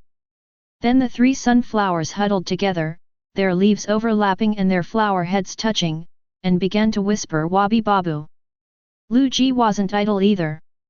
He sat cross-legged on the mushroom bed and arranged the 5 natural essences in a row in front of him. "Let's try the lower-tier ones first." He reached out and picked up a 4th-tier essence, then threw it into his mouth without hesitation. "There's no need for chewing as you might imagine. The natural essence melts quickly in your mouth, sliding warmly down your throat, leaving a faint, refreshing herbal scent." Liu Ji closed his eyes, carefully sensing the changes in his body. Not long after, a warm sensation suddenly rose from deep within my lower abdomen, as if something was quietly expanding there. "Why is it so hot?" Liu Ji opened his eyes and looked down. His arms were bright red, and his stomach was glowing. "Holy crap, it's so hot!" He stood up abruptly, the light flickering with his movement, as if someone had set him ablaze from the inside out, burning from his internal organs, through his chest, through his throat, and to the top of his head. His face was so hot it could fry an egg, the veins on the back of his hands throbbed, and sweat poured from his forehead, the back of his neck, and his back, instantly soaking the collar of his cotton robe. He hurriedly swept the remaining few essence pills from the bed into his backpack, tumbled off the mushroom-shaped bed, and ran downstairs, supporting himself against the wall. The stairs thumped under his feet. Xiaoyu, Xiaohong, and Xiaolan were awakened by his commotion. The 3 sunflowers raised their heads in unison, and the 6 black dots stared wide-eyed as he tumbled and crawled downstairs. Hey, what? Xiaoyu shouted, but Liu Ji couldn't hear her anymore. As soon as he rushed into the yard, his gaze fell on the body of water in the corner of the yard. Yesterday he was complaining that the water had almost drowned him. But now, in Liu Ji's eyes, the puddle was like an oasis in the desert. Without saying a word, he jumped in. Water splashed high, drenching the melon-loving man beside him. A cool breeze surged up from all directions, enveloping him completely. The golden light emanating from his body dimmed slightly under the water, but it was still visible. Light shone up from underwater, illuminating the entire puddle. So comfortable. Liu Ji submerged his neck and below in the water, tilted his head back against the edge of the pit, and let out a long sigh. He closed his eyes, feeling the warm current slowly coursing through his body. It no longer rushed about wildly, but instead followed a fixed route, circling within him. From his abdomen to his chest, from his chest to his shoulders, from his shoulders along his arms to his fingertips. With each lap, the heat subsided a little. After soaking for a while, Liu Ji opened his eyes and looked down at his reflection on the water. The light had completely dimmed, but her cheeks still had a faint flush, as if she had just run 800 meters. He closed his eyes and felt the changes in his body. My breathing seemed to be smoother. Each inhale felt like opening a bigger window, with air rushing in through my nose and flowing unimpeded to the bottom of my lungs, gradually awakening something that had been dormant for a long time. Besides that, there doesn't seem to be anything else. He thought about it and realized he probably hadn't eaten enough. 1 4th-tier essence pill was enough to keep him burning for a while, and then he felt a little better breathing. It's not exactly high in terms of cost-effectiveness, but at least it's heading in the right direction. Liu Ji reached into his backpack, pulled out another 4th-tier essence, and popped it into his mouth. This time, the natural essence slid down my throat, and I felt a warmth in my lower abdomen. Then, the warm current automatically dispersed along the path I had just traveled, far less intense than before. It's as if the body has memorized this feeling, no longer reacting with alarm by glowing and heating up, but quietly absorbing that energy and integrating it into every muscle and bone. Once the heat subsided, Liu Ji threw the remaining 2 pills into his mouth. The 2 melted simultaneously, like 2 warm streams merging in his throat, rushing down his throat. This time, he finally felt something was different. A stream of energy rose from his dantian, climbing up his spine vertebra by vertebra, as if gently pressing each one. The energy stopped at the top of his head, hovered there for a moment, and then cascaded down like a waterfall, falling back down his front. A complete loop. With his eyes closed, Liu Ji could clearly feel the energy drawing a circle within his body. Along the trajectory of the circle, every node was slightly warm. He suddenly opened his eyes. The gust of air brought a slight aftershock, rippling outwards in a small circle around him. He looked down at his hands and suddenly felt that they looked more real than before, as if they had transformed from a blurry photograph into a high-definition one. He tried clenching his fist. His strength didn't increase explosively, but now he felt as if there was an invisible layer enveloping his fist, gathering every bit of power for him and preventing it from dissipating. Is this what advancement is? Chapter 83. The next second, he suddenly thought of something and quickly opened the system panel. Player, Liu Ji, Tier 2, Energy required for advancement, 6/15. ID, CN 10,000-00002. Location, Misty Forest District 9527. Building, Tier 5 Pumpkin House, upgrade requires 60/25,000 sunlight. Tier 5 Workbench upgrade. Tier 1 Storage Room upgrade. Assets, 6,177 silver coins. Second tier? The system knows I've reached second tier? He stared at the words, a chill running down his spine. Oh no, will Dr. Zombie King find out? He was about to climb out of the puddle when he suddenly stopped. Then he lay back down in the puddle to calm himself down. The system is merely a tool for Dr. Zombie King to collect sunlight. It cares about sunlight, why would it care about a group of slaves who cultivate the land for it? Even setting aside Tier 2, the hundreds of players who spent half a year in the Misty Forest had probably upgraded their equipment to Tier 10 or higher, far surpassing his current level. Their overall strength was naturally much greater than his current level, but in front of Dr. Zombie King, weren't they still just ants? He wouldn't even bother to give them a second glance. I'm only at level 2 and I'm already worrying about Dr. Zombie King? That's just needless worry. Liu Ji closed the panel and took out the natural essence that the old sunflower had given him from his backpack. Eat. The old sunflower has already been given away, why not eat it and save it for the new year? He put the essence into his mouth. The moment he swallowed it, he felt as if he had swallowed a sun, a wave of heat exploded in his throat, and every pore seemed to spew fire. Oh my god! Why didn't you say so earlier? He bounced up from the puddle, then fell back down, splashing water everywhere. His skin began to glow again, and waves of heat surged through his body, crashing against his internal organs. Liu Ji gritted his teeth, bracing himself against the edge of the pit with his hands, his fingernails digging into the soil. He could feel the warm current circulating through his body, much faster and more intense than before. With each circumference, something was pushed aside. He didn't know how much time had passed. Maybe a minute, maybe 10. The light emanating from his body finally dimmed, and everything returned to normal.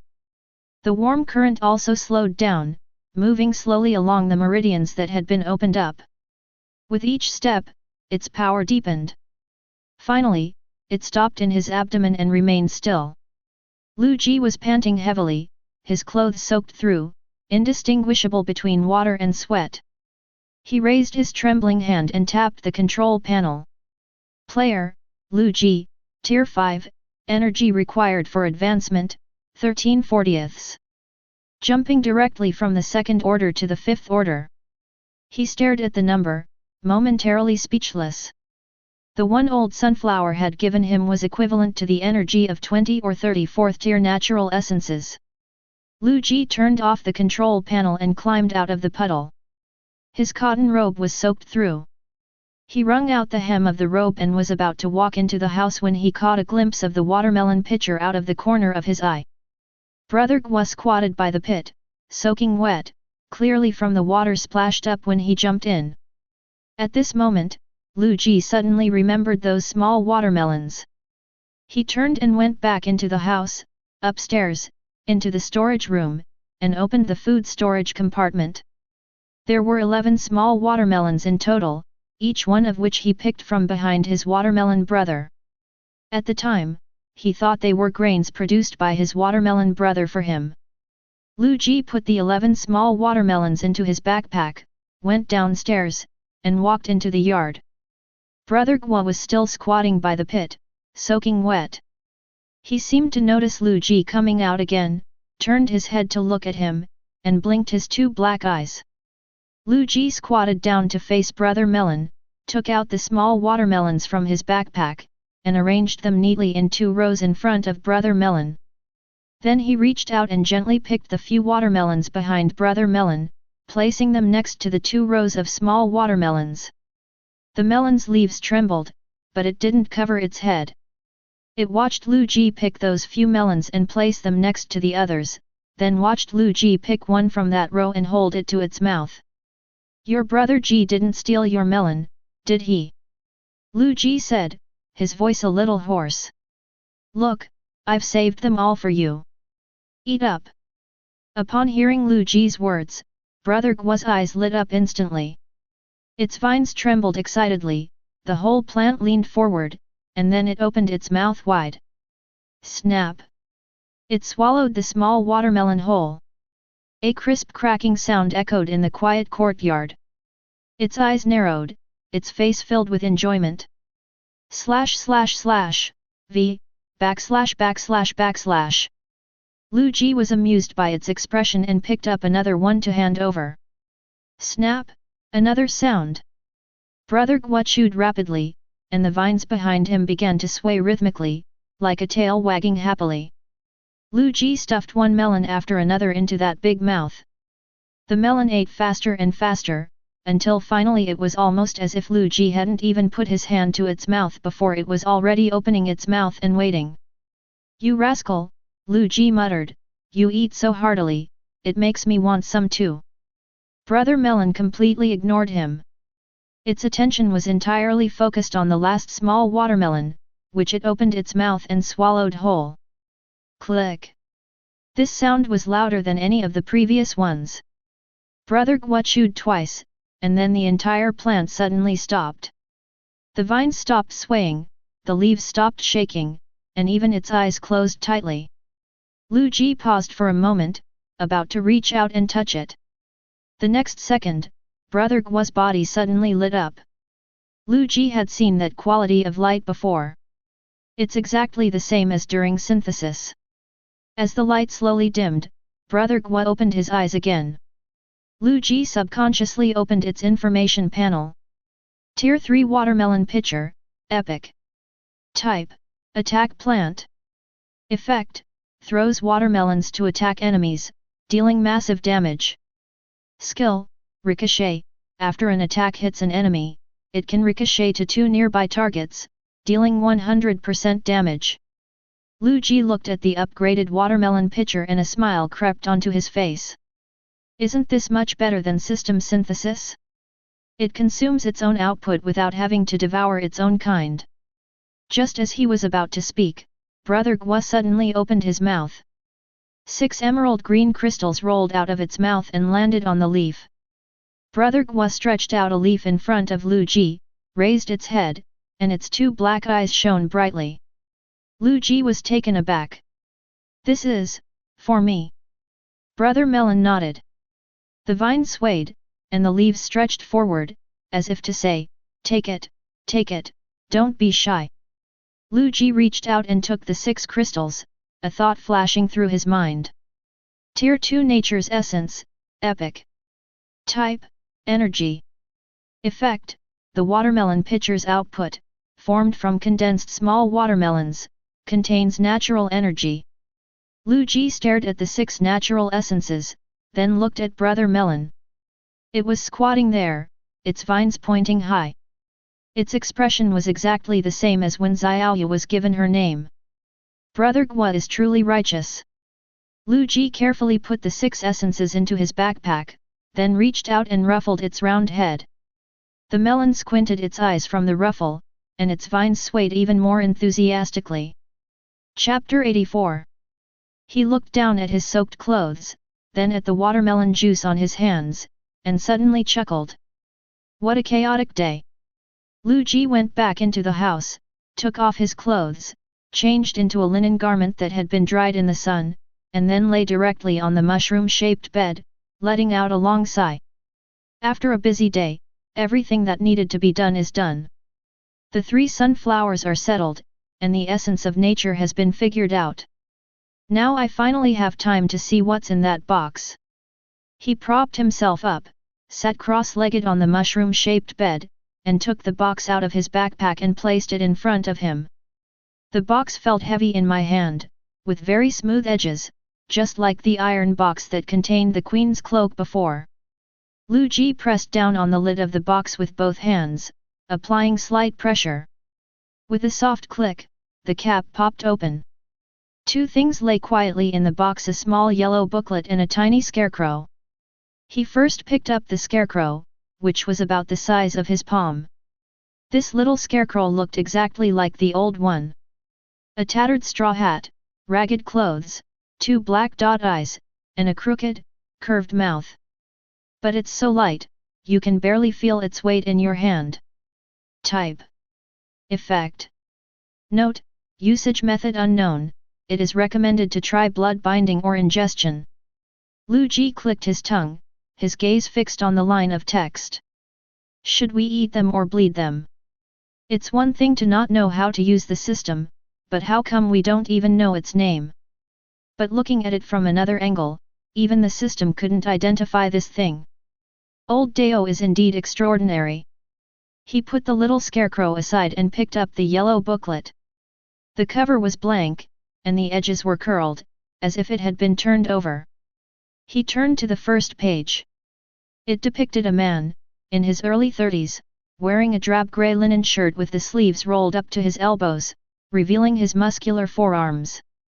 Behind him was a murky river, its waters a muddy yellow, churning with silt, and the banks piled with stones and wooden stakes. The man frowned as he looked ahead, his expression tense.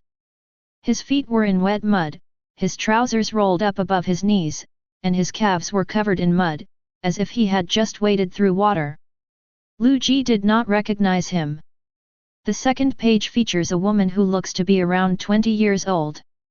Her eyes are curved into two crescent moons, and she has a sweet smile. Her long hair is draped over her shoulders, and she wears a plain-colored long dress. Behind her is a peach orchard, where the flowers are in full bloom, and pink petals have fallen all over the ground. Liu Ji stared at her smile for a few seconds, but something felt off. Turn to page 3. An old man, with grey hair, sat under an old tree. His back was slightly hunched, and something was spread out on his knees. It was unclear whether it was bamboo slips or cloth. I don't know him. Page 1, page 6, page 7. Each page features a different person. Liu Ji flipped through the pages, faster and faster. He didn't recognize any of these people. His finger stopped when he turned to page 9. The person in the painting is him. He was squatting on the ground, digging in the dirt with both hands. In front of him was a pit half a meter deep. The background was a grey sky, a crooked wooden pole, and withered weeds. The drawing was very detailed, even the mud on his fingers and the dirt on his trouser legs were depicted. It was the second day after he came into this world, the day he met Lao Dao for the second time. Liu Ji stared at the painting, his throat a little dry. Old Dao had painted it. It had been watching him since day one. The booklet has 9 pages in total, he is on the 9th page, and there is a blank page after that. Liu Ji closed the booklet, placed it on the bed, and picked up the little scarecrow. Blood binding or consumption.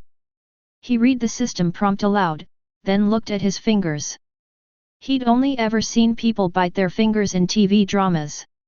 A blood oath, a vow to live and die together. Liu Ji made a snap decision, put his index finger in his mouth, and took a bite. Hiss! It hurt. Blood seeped from his fingertips. He pressed his fingers against the scarecrow, and the blood seeped into a straw, spreading out in a dark red hue. And then, nothing happened. Liu Ji waited for half a minute. The little scarecrow lay quietly in his palm, exactly the same as before. Seriously? Blood didn't work? You really want me to eat this bundle of grass? Liu Ji stared at the grinning scarecrow in his hand, his expression changing several times. He hesitated for a long time, then glanced again at the message on the system panel. Well, what Lao Dao gave him couldn't possibly poison him. Liu Ji closed his eyes and stuffed the blood-stained scarecrow into his mouth. It had no taste. The straw melted on the tip of my tongue like snow falling into my palm, slowly turning into a warm current that slid down from the back of my tongue, into my stomach, and then spread out to my limbs. The warm current wasn't as scalding as the essence of nature, it was just lukewarm, like drinking a cup of Mixu ice cream bubble tea in winter. Mixu ice cream sends money. Liu Ji closed his eyes and waited. After about 10 seconds, the warm current stopped. He opened his eyes and was about to stand up when he suddenly felt something in his lower abdomen. He lifted his shirt and looked down. On his lower abdomen, a scarecrow pattern had appeared. It was exactly the same size as the small scarecrow he had just swallowed, as if branded onto his skin. Liu Ji reached out and touched it, it didn't hurt or itch. The skin was still flat, as if there was nothing there. He put down the clothes and tried to feel them. Then he froze. He sensed the passage of time. Time flows like a river, from the present to the future. I think I can speed up time, he murmured to himself, his voice tinged with uncertainty. He raised his hand, looked at his palm, and then turned to look at the 3 quiet sunflowers in the corner. How exactly do you use this thing? Xiaoyu, he called out, you 3, come here. Upon hearing the call, the 3 sunflowers seemed to be activated immediately. Xiaoyu was the first to react. She tossed her flower head aside and ran over with light steps. Little Blue and Little Red followed closely behind, the 3 sunflowers lined up in front of the mushroom bed, like 3 soldiers waiting for inspection. Wabi Babu. Xiaoyu's voice was clear and loud. What are your orders, Your Majesty? Chapter 85. You produce sunlight, right? The 3 sunflowers nodded in unison. Liu Ji looked at them, suddenly puzzled. Then why are you still only at level 1? Xiaoyu's flower plate drooped slightly, then lifted up again. Wabi Babu. Wabi. She pointed to the ceiling with a leaf. There was nothing there, but Liu Ji knew she was referring to the sky above the interior of the snow mountain. The sunlight we produce must supply the crown. If the crown is destroyed, our people will freeze to death.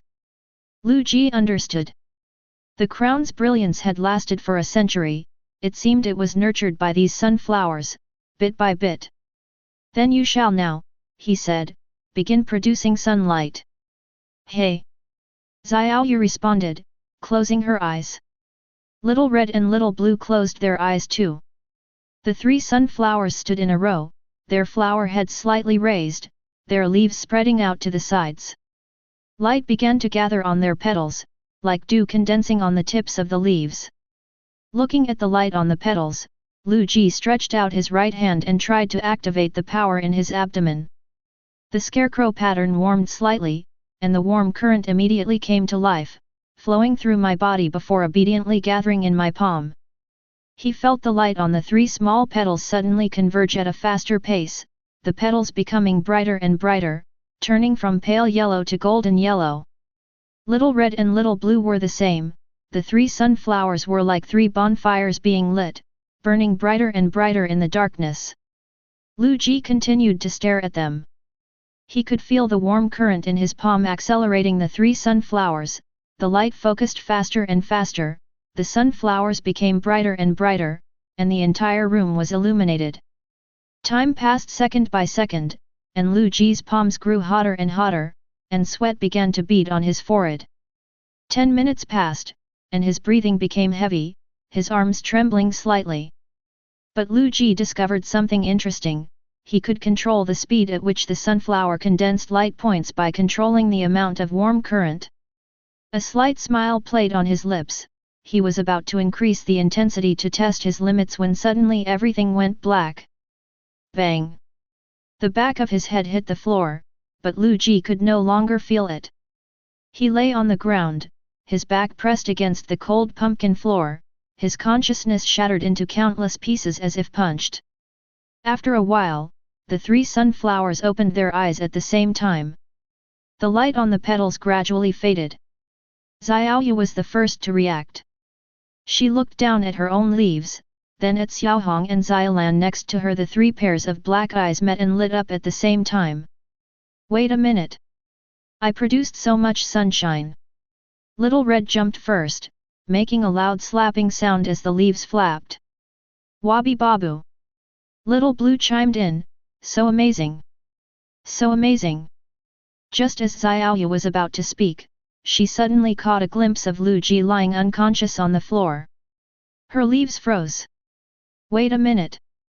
Xiaoyu slowly lowered her head, bringing her face closer to Liu Ji's. Her dark eyes blinked twice. A faint smile lingered on Liu Ji's lips, but he didn't react at all. Wabi Babu! Your Majesty, what's wrong? Xiaoyu's voice suddenly rose, and the leaves abruptly unfurled.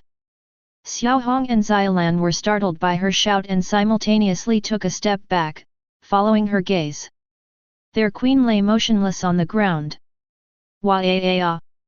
Little Red and Little Blue panicked too. The 3 sunflowers formed a circle, their short legs pacing back and forth on the ground, not knowing what to do. Wait a minute! Wait a minute!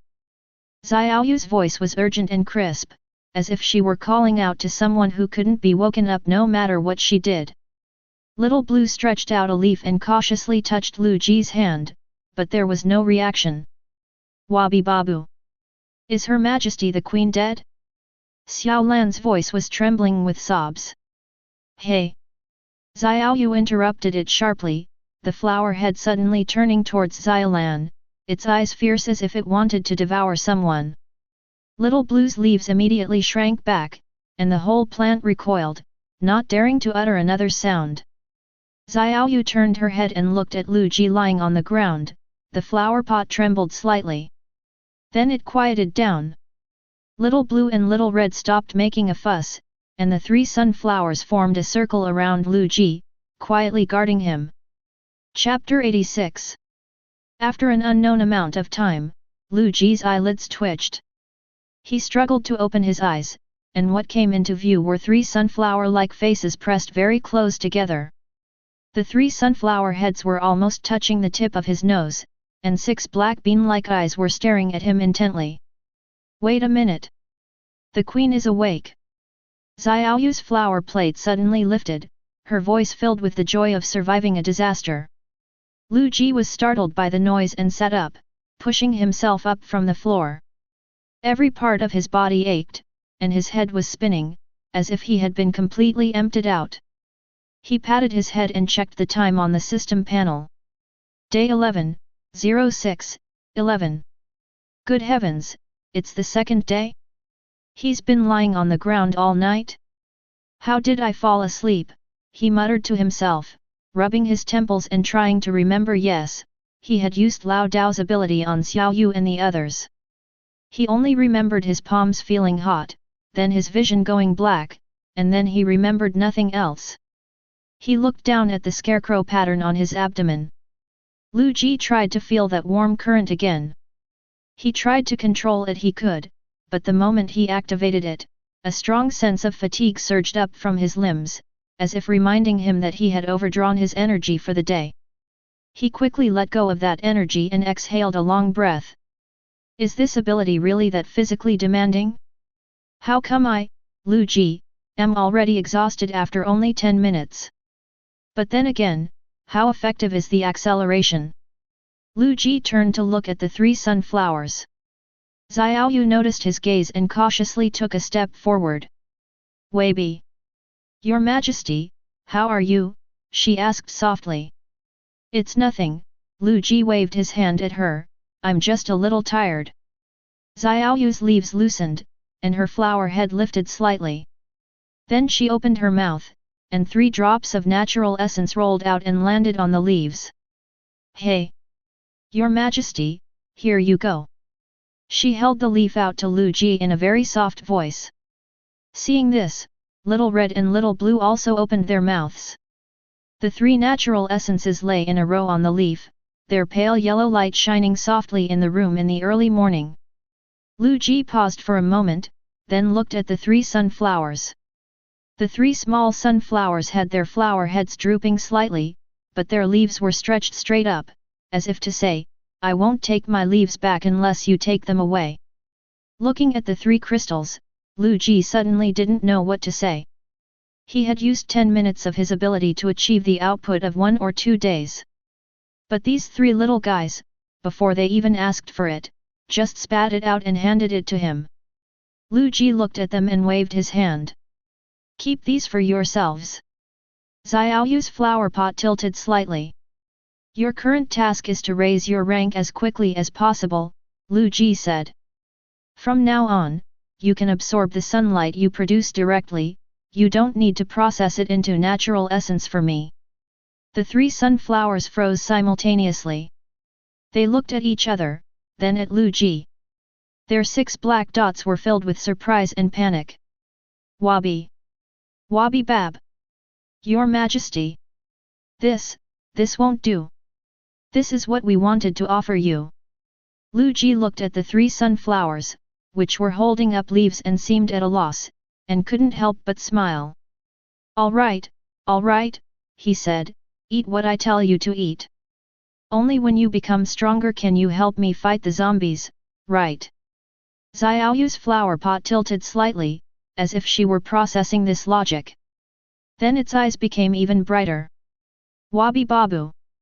Its voice trembled, and its leaves excitedly flapped through the air, making a series of crackling sounds. Wabi. Wabi. Your Majesty. You are so kind to us. We will certainly live up to your expectations. Little Blue and Little Red joined in, their calls echoing across the three sunflowers. Wabi Bab. Wabi. Long live the Queen. Long live the Queen.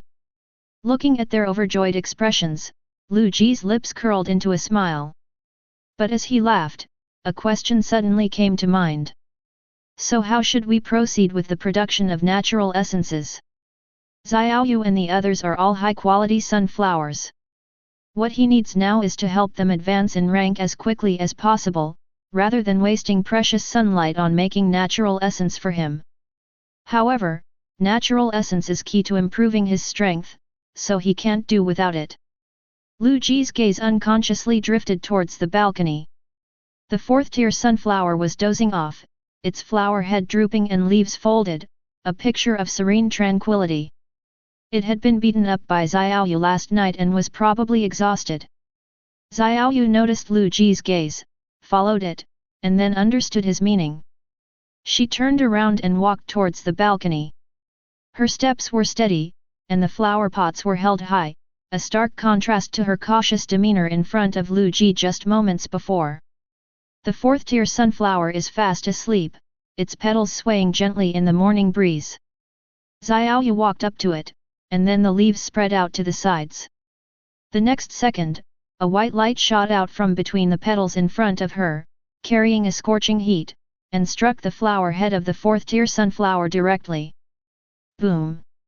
The fourth-tier sunflower tilted its entire head back, its golden petals turning charred black once more. It suddenly opened its eyes, two black dots staring wide-eyed, utterly bewildered. Where am I? Who am I? Who hit me? Then it saw Xiaoyu in front of it. Those dark, dotted eyes instantly shifted from bewilderment to grievance. It lowered its flower pot, its voice muffled, as if it hadn't yet learned how to speak properly. Wait. It's not like I'm refusing to give it to you, why are you being so fierce?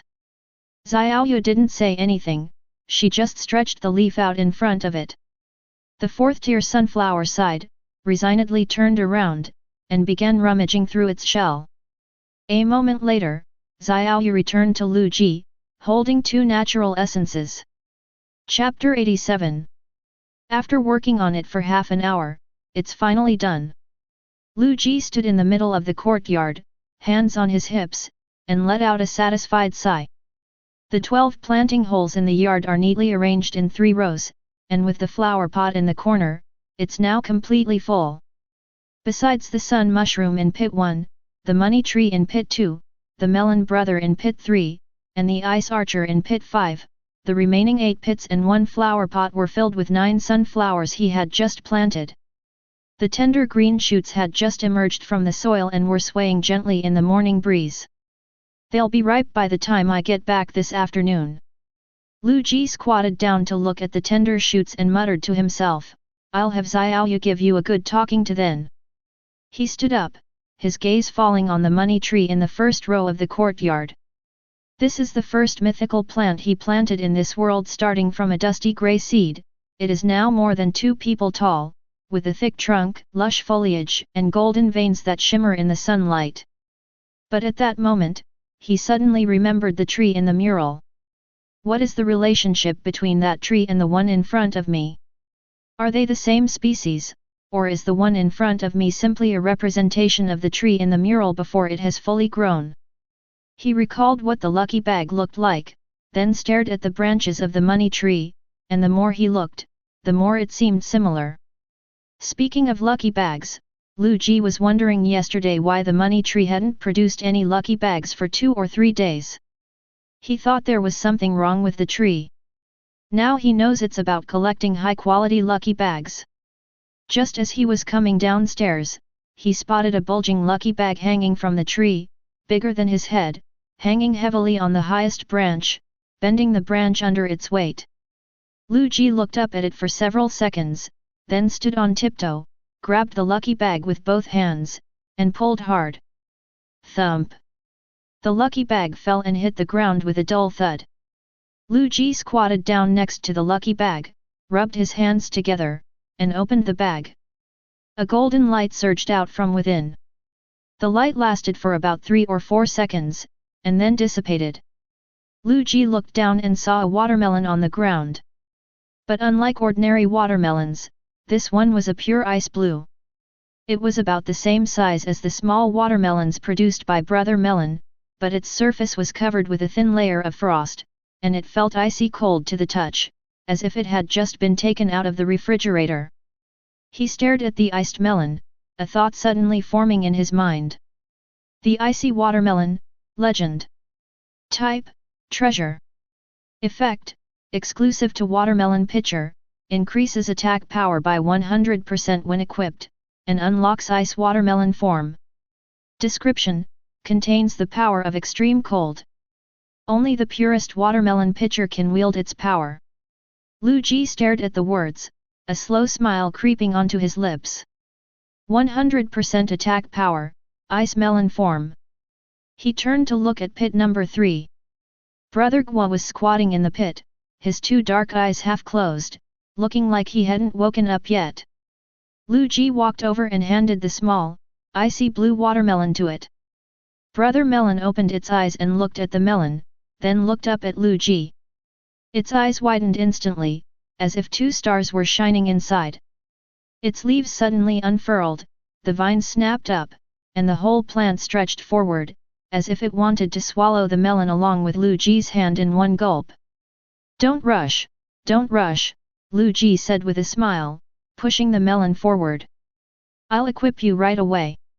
The next second, Brother Gua took a bite of the icy blue watermelon. Liu Ji was stunned. Wait, what? You ate that? Click. With a crisp sound, similar to the sound of eating a regular small watermelon, the watermelon's reaction was completely different. The moment it swallowed, the head of the watermelon suddenly lit up. The light radiated outwards from the center of the watermelon's top, spreading along its stripes and turning the entire melon an icy blue. Then the leaves and the vine that usually stood tall, from root to tip, also gradually turned icy blue. The watermelon stood there, radiating light, like a plant under a spell. The light lasted for about 5 or 6 seconds, then began to fade.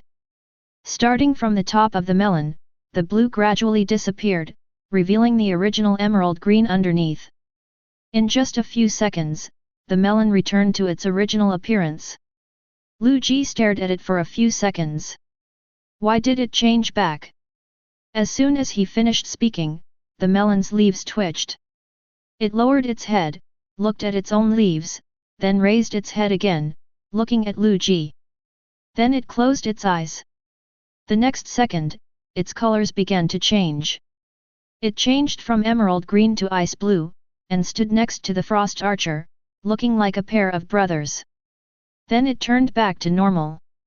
Blue turned green, green turned blue, and Brother Melon was having a great time. Looking at its smug expression, Liu Ji was both surprised and delighted. Wow! It can freely switch forms. Brother Gua stopped, turned to him, his 2 black eyes sparkling, the vines sticking up high, his expression one of utter smugness. Liu Ji checked the time on the system, it was time to go out. He raised his hand, activating the dragon bone ring, and purple light fell on Brother Melon. Brother Melon shuddered and jumped directly out of the pit, bouncing twice as it landed, its vines swinging like a windmill. Then Liu Ji turned around and called out to the 2nd floor, Xiaoyu. Xiao Hong. Xiaolan. It's time to go. Immediately, a clattering sound rang out on the stairs. 3 sunflowers ran down from the 2nd floor, their short legs creating a series of rapid drumbeats on the wooden floor. In less than 10 seconds, 3 sunflowers stood in front of Liu Ji, their 6 black dotted eyes shining brightly as they looked at him. Wabi Babu. Xiaoyu's voice was clear and loud. Your Majesty, we are ready. Liu Ji looked at them, and at the melon plant standing in front of them. 1 watermelon, 3 sunflowers, plus himself. That was enough.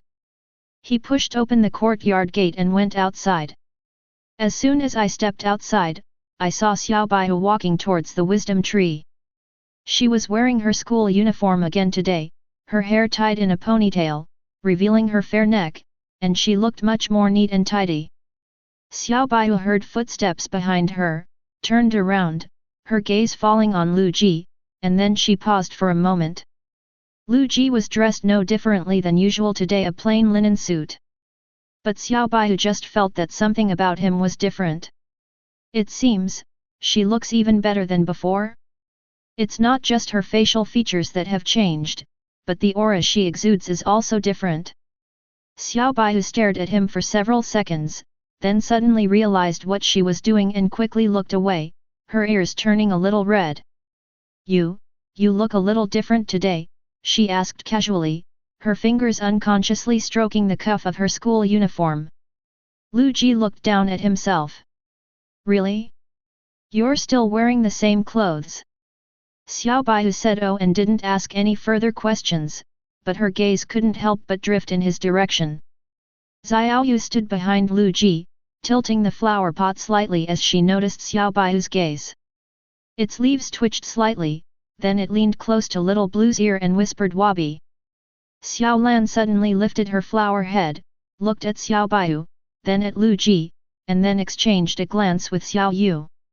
The leaves of the 2 sunflowers simultaneously covered their mouths, making a soft waby sound, as if they were secretly laughing. Xiao Hong looked at her 2 companions with a blank expression, completely unaware of what had happened. Xiao Baihu noticed the sunflower's movements and blushed even more. She quickly drew her attention back and cleared her throat. I used the resource sensor. She projected the map, which was covered with countless red dots. Within a kilometer radius, there are 13 danger zones, 6 resource points. She paused, tapping the map twice, and 2 boss spawn points. Liu Ji leaned closer to take a look. 750 meters due east, there is a red zombie head marker. 900 meters due north, there is another zombie head marker, both indicating extremely high danger levels. 2 bosses. Liu Ji stared at the map for a few seconds, then pointed to the skull icon to the east. Let's go to the one in the east first, then go north and take out the one in the north too. Xiao Baihu nodded. Okay, I'll do as you say. Let's go call Brother Chu first. Liu Ji turned and walked towards the wooden house in the sphere. Xiao Baihu followed behind, his fingers still poking around on the map, muttering to himself as he calculated the distance. The wooden house in the sphere of Izu was in the northeast corner of the territory, just a few steps away. Before Liu Ji could even raise his hand to knock, the door was pushed open from the inside. With a lamppost in one hand and a P-shaped pistol in the other, Izumi looked like a ranger preparing for battle. Upon seeing the two, he grinned. Trying to rack up points, hey? Let's go. Chapter 88. The Misty Forest was always shrouded in a grey haze. As soon as the 3 of them stepped out of the eastern gate of the territory, the visibility suddenly dropped to less than 5 meters. Liu Ji put on the abyss mirror, and Xiao Baihu did the same. Yi's Haiqiu took out a street lamp from her backpack and lit it, the pale yellow light spreading out and illuminating a small area around her. After walking for about 5 minutes, Xiao Baihu suddenly slowed down. There's something ahead, she said, staring at the navigation, her voice low. High-risk zombie. Liu Ji also sensed it, the fog ahead was trembling slightly. He raised his hand to signal everyone to stop, then took a few steps forward and took a look at the situation ahead. It was a group of tombstones, surrounded by a dense swarm of zombies. Liu Ji quickly counted them, there were nearly 100. The lowest tier is tier 2. Interspersed among them are a few Tier 3 buckthead zombies, which are slightly larger than the other zombies. Xiao Baiyu leaned over for a look, and his expression instantly turned serious. Should we take a detour? She looked up at Liu Ji. The map shows there's more than one danger point in this area. Making too much noise might attract more. No, just attack. Liu Ji shook his head, then turned back and winked at the 4 plants. Xiaoyu was the first to react. Her leaves unfurled to the sides, and a white light shot out from in front of her, directly into the center of the horde of corpses. Boom! A burst of white light erupted, and a fist-sized hole was ripped open in the zombie's chest. It collapsed without uttering a sound. Little Blue and Little Red followed closely behind. The 3 sunflowers stood in a row, and 3 beams of light shot out alternately, like 3 fixed cannons, causing the horde of zombies to fall and scatter. Brother Melon also switched to ice melon form, and then an ice blue watermelon flew out from its head and crashed into the densest part of the zombie horde. Bang! After hitting the first zombie, the ice melon didn't stop. Instead, it bounced up and flew towards the 2 zombies beside it. The heads of all 3 zombies exploded almost simultaneously, and their corpses fell straight down. Liu Ji watched this scene, and the corners of his mouth curved slightly.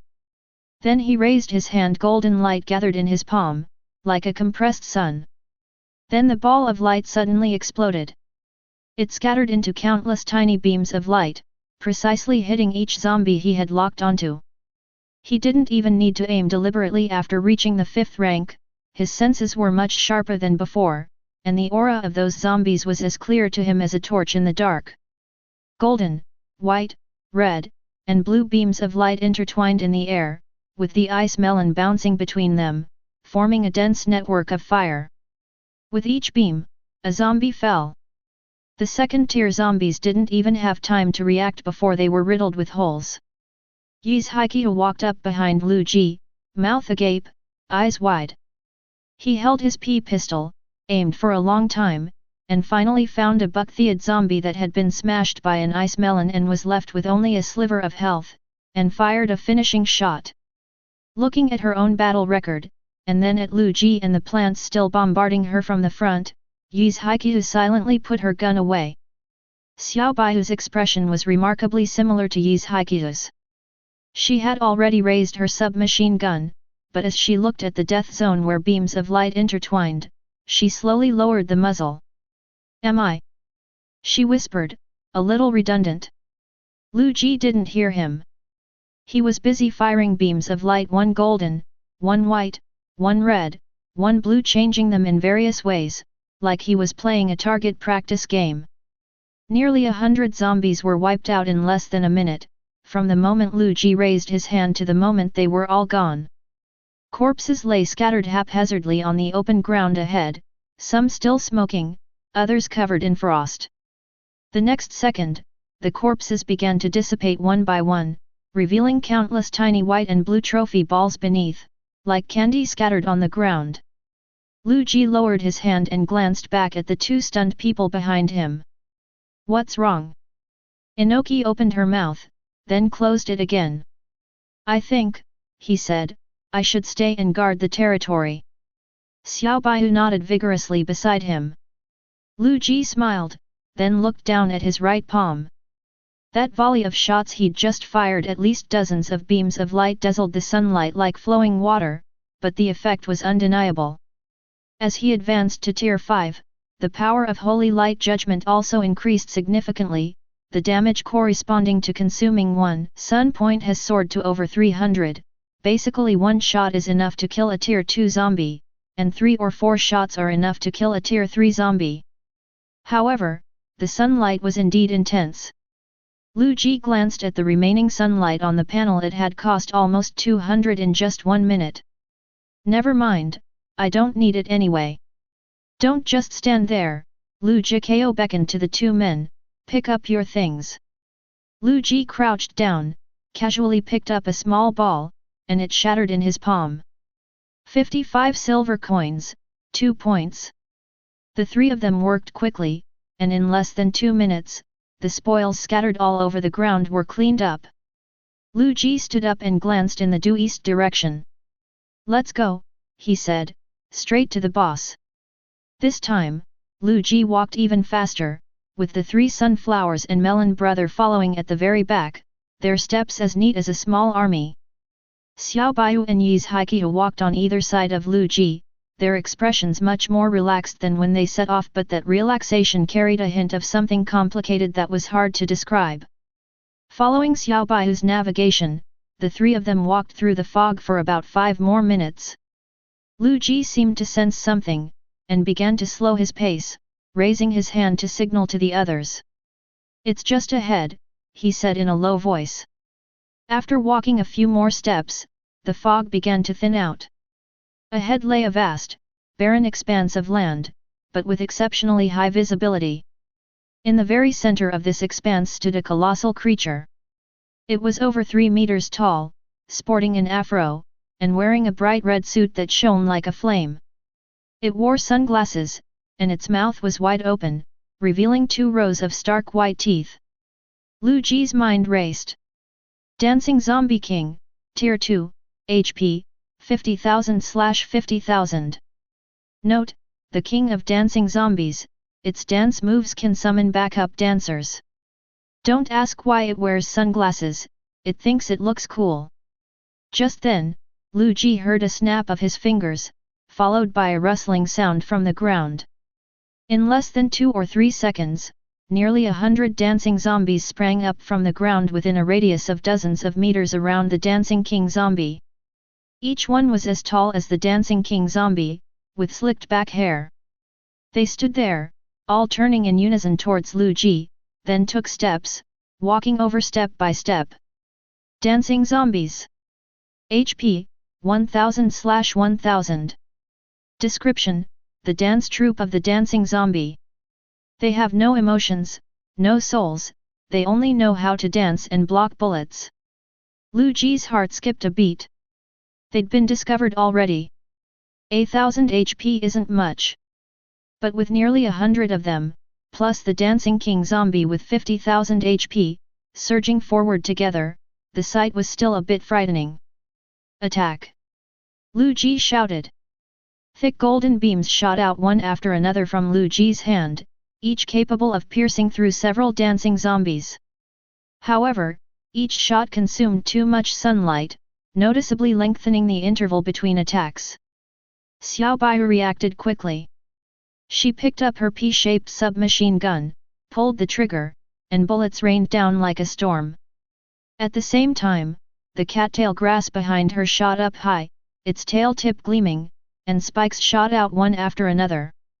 The first few dancing zombies were quickly riddled with more than a dozen holes and fell to the ground on the spot. Yi's Haiqiu also pulled out her pea-shooter, aimed at the head of a dancing zombie, and fired 7 shots. The zombie swayed and fell down. It seemed that the pea-shooter was only level 3, so its efficiency was not high. Next. Liu Ji's voice came from his left. Yi's Haiqiu looked up and saw 2 pea-shaped pistols flying through the air. He instinctively reached out and caught them. A Tier 5 pea-shooter.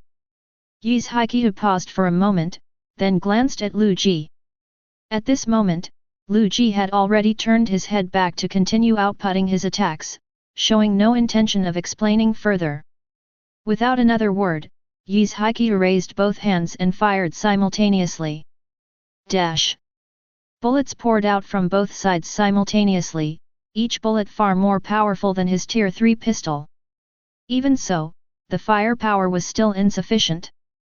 The dancing zombie was hiding behind the backup dancers, its figure completely obscured, making it impossible to pinpoint its exact location.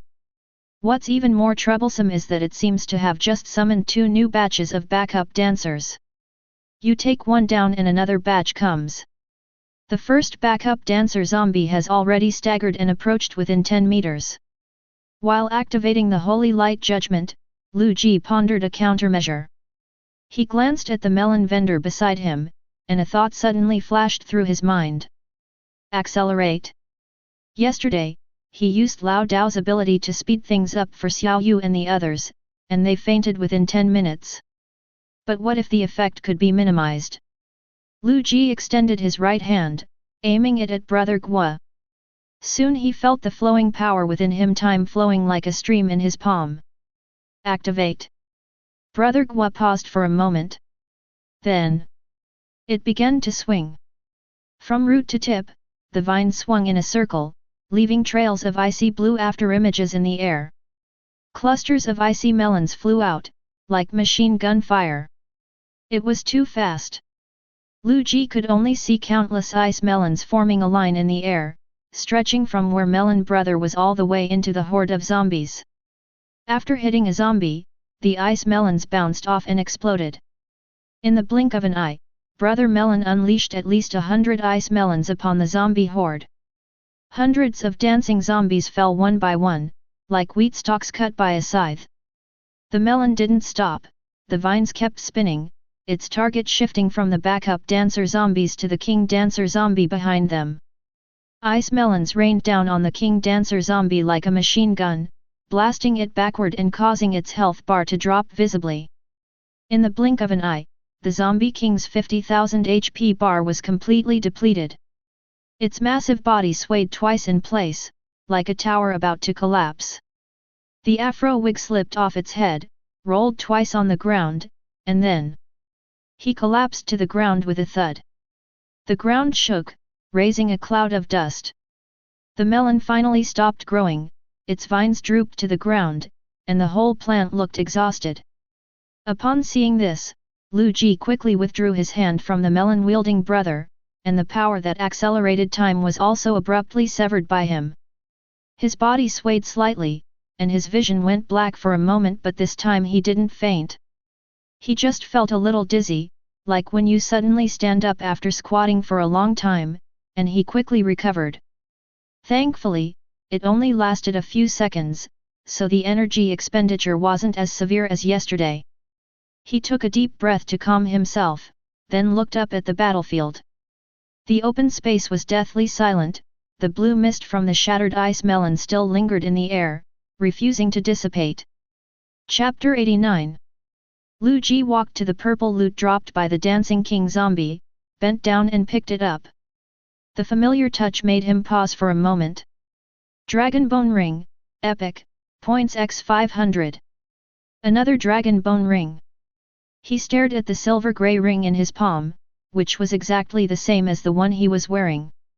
Liu Ji subconsciously touched the ring on his finger. The two rings touched in his palm, making a soft tinkling sound, like two brothers greeting each other. He turned to look behind him, where Xiao Baiyu and Chu Ziyi were squatting on the ground picking up the remaining spoils of war. Liu Ji looked at the ring in his hand again, and his mind raced. His house is basically full of sunflowers now, with no particularly strong offensive plants, but Xiao Baiyu is different. She has second-tier cattails and has learned rapid fire, so her offensive capabilities are already quite strong. If she were to equip the Dragon Bone Ring, allowing the cattails to follow her everywhere. Liu Ji's lips curled up slightly. White fish. Xiao Baiyu was squatting on the ground counting silver coins when he heard this and looked up. Liu Ji flicked his wrist, and the ring traced an arc in the air, shimmering with a faint silver light in the mist. Next. Xiao Baiyu instinctively reached out and caught the ring, which landed steadily in her palm. She looked down. Dragon Bone Ring. She looked up, her eyes wide open. The boss dropped it. Liu Ji withdrew his hand, smiled at her. Perfect, just bring your cattail with you when you go out tomorrow. Xiao Baiyu held the ring, her eyes shining with an astonishing light. Yi's Haiqiu, who was standing nearby, noticed the commotion on Liu Ji's side and looked up at the two of them. Liu Ji then turned around and looked at him. Ball bro, he said, I'll give it to you next time I find someone suitable. Yi's Haiqiu waved her hand and smiled broadly. I'm not in a hurry. He tossed the pistol in his hand. Besides, these two guns of yours are enough for me. We can talk about other things when we find something suitable. It won't make a difference if we wait a little longer. Liu Ji was amused by his words. Okay, then I'll owe you for now. Stop talking about owing each other anything, Inwoya waved her hand. Let's go, let's take down the next boss. Let's go. Xiao Baihu clapped her hands, full of fighting spirit, and her steps became lighter, her ponytail swaying gently behind her. The boss location to the northwest was still over a kilometer away on the map. After walking for about 5 minutes, Liu Ji suddenly had a strange feeling. It felt like someone was watching him from the shadows. After reaching the 5th level, his perception became much sharper than before. Although he couldn't yet operate at full radar speed, he could still vaguely sense whether there were any living creatures within a radius of 20 or 30 meters, and roughly in which direction they were located. He instinctively turned his head and glanced behind him. What's wrong? Xiao Baihu noticed his unusual behavior and asked in a low voice. Liu Ji looked at it for a few more seconds, but that feeling suddenly vanished without a trace. It's nothing. He shook his head. It's probably just my imagination. Xiao Baihu glanced at him but didn't press the matter. The three continued walking, but Liu Ji's pace slowed down somewhat. After walking about 200 meters more, the three arrived at the outskirts of the boss's location. Just like where the Dancing King zombie was earlier, the fog here began to thin out, as if the system had specially set up an area to make it easier for players to fight the boss. Within a radius of about 20 meters around the boss, the visibility suddenly became extremely high. Liu Ji raised his hand to signal the two to stop, then hid behind a tree, peeking out with half his head. In the very center of the boss circle stood a familiar figure. Over 3 meters tall, with enormous glasses, a tattered suit, and a long dried pen tucked into his breast pocket, he was looking down at a huge newspaper, engrossed in reading it, occasionally turning a page with a rustling sound. The zombie king who reads newspapers, an old acquaintance. Newspaper reading zombie king, Tier 2, HP, 100000/100000. Trait, enters a berserk state after the newspaper is destroyed, increasing attack power and speed by 50% and movement speed by 100%. Liu Ji's lips curled up slightly. He had killed one of these things before and knew how to deal with it. He was about to call Xiao Baihu and Yi's Haiqiu to discuss tactics when he suddenly noticed something shaking in the northeast direction. He turned his head abruptly. Through the mirror of the abyss, Liu Ji saw the situation clearly. 8 people in total, hiding behind a tree on the outskirts of the boss's circle, all holding weapons. The person in the lead was looking in the direction of the boss, with a very focused expression.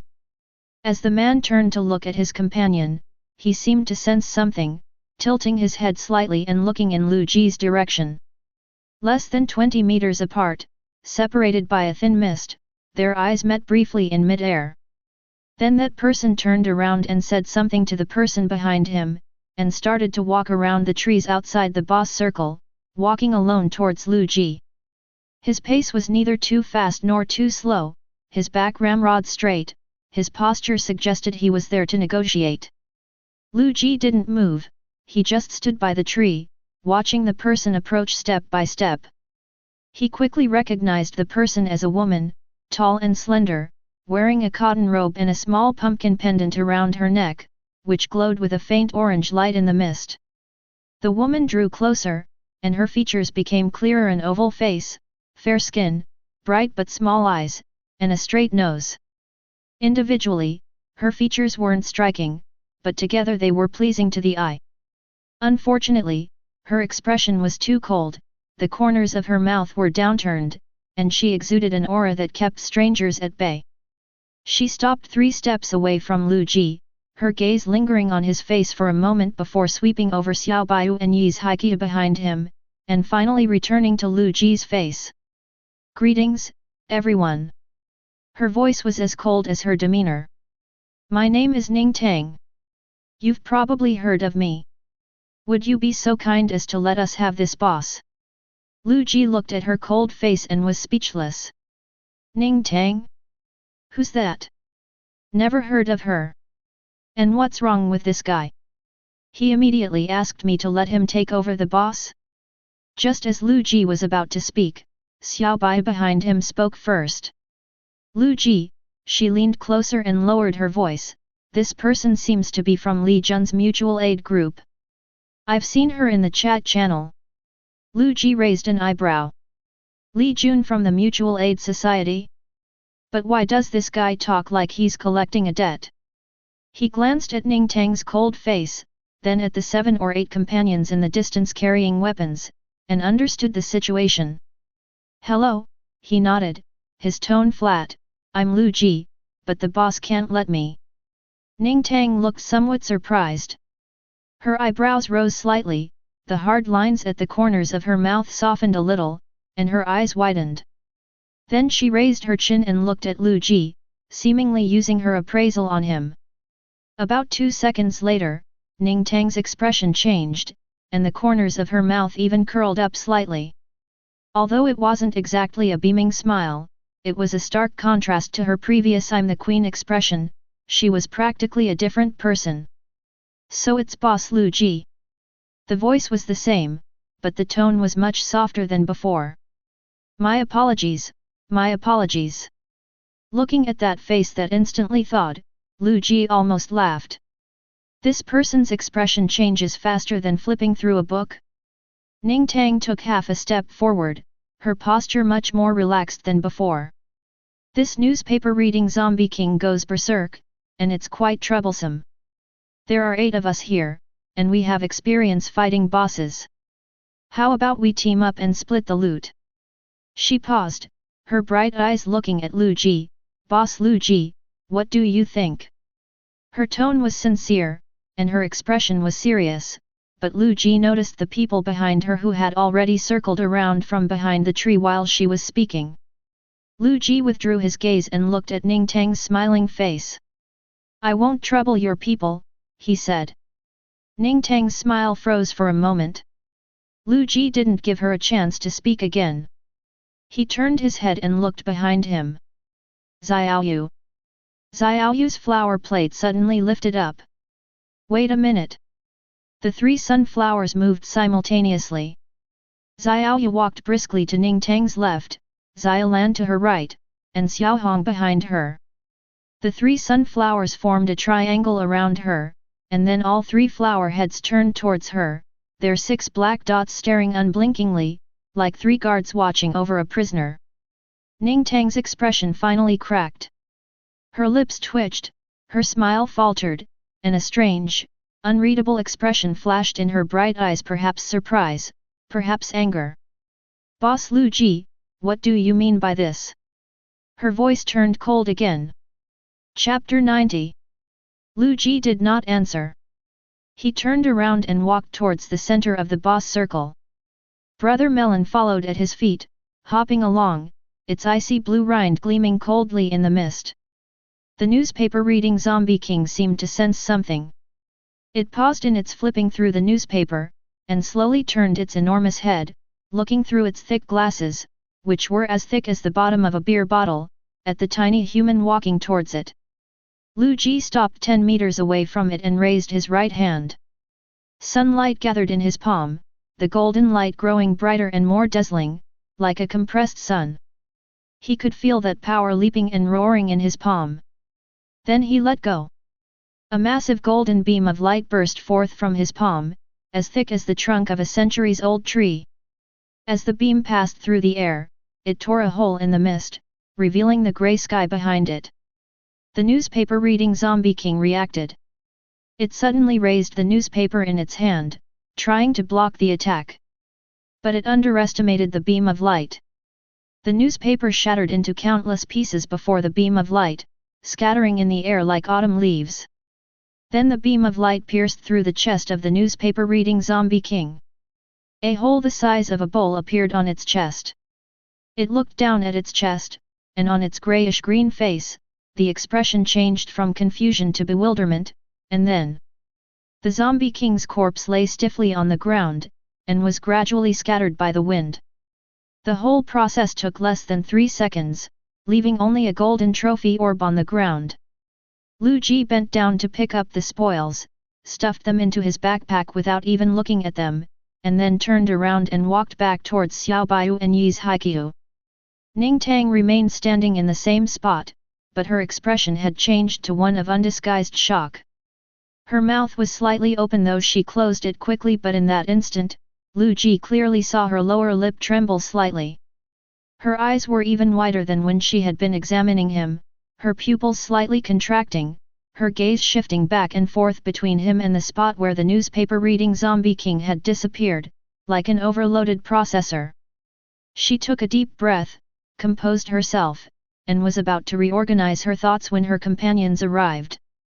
7 people emerged from behind the tree in single file, quickly walked to Ning Tang's side, and surrounded her.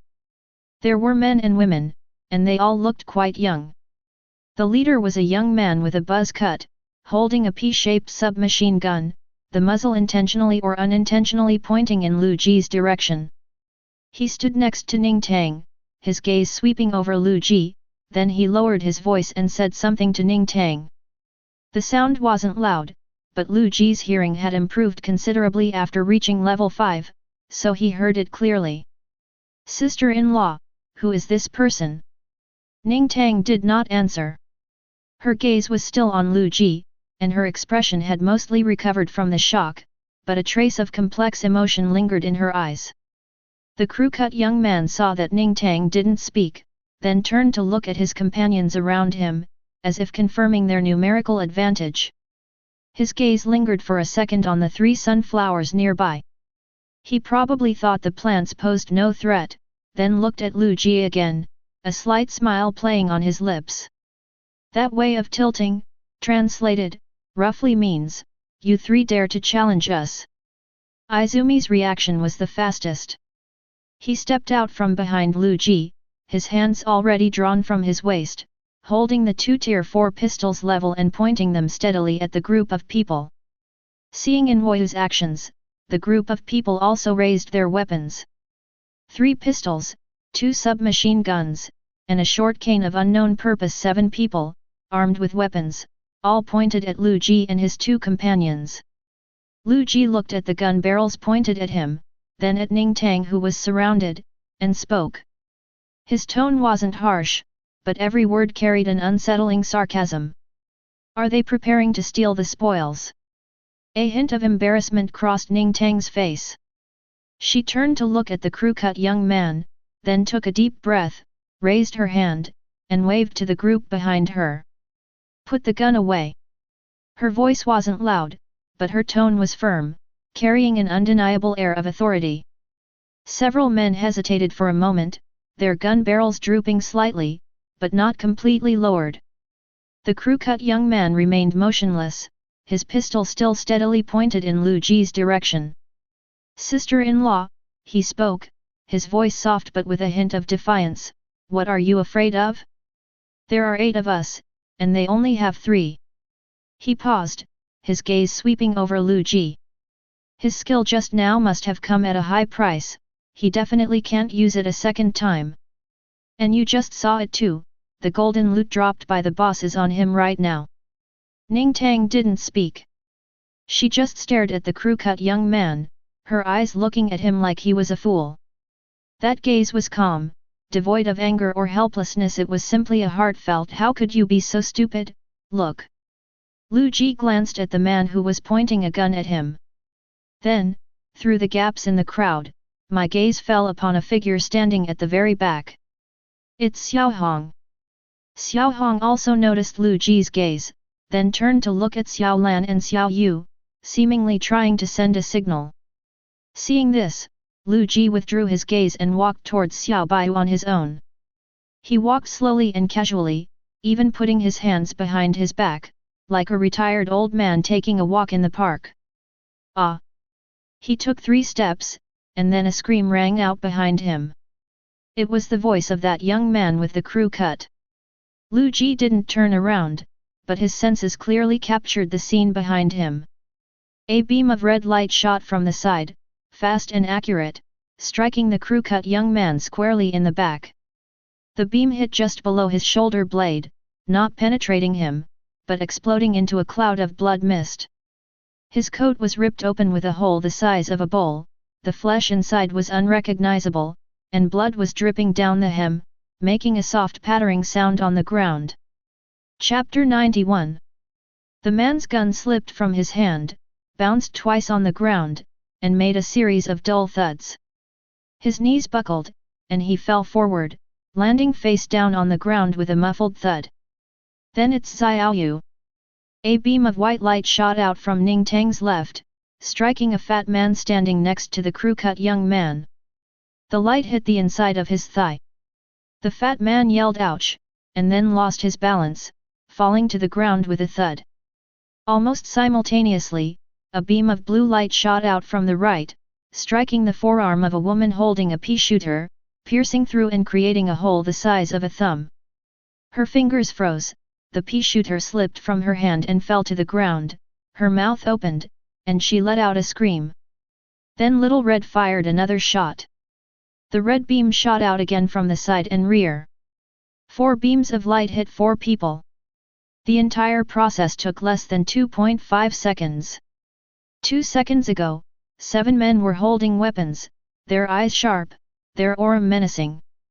2 seconds later, 3 people collapsed to the ground unconscious.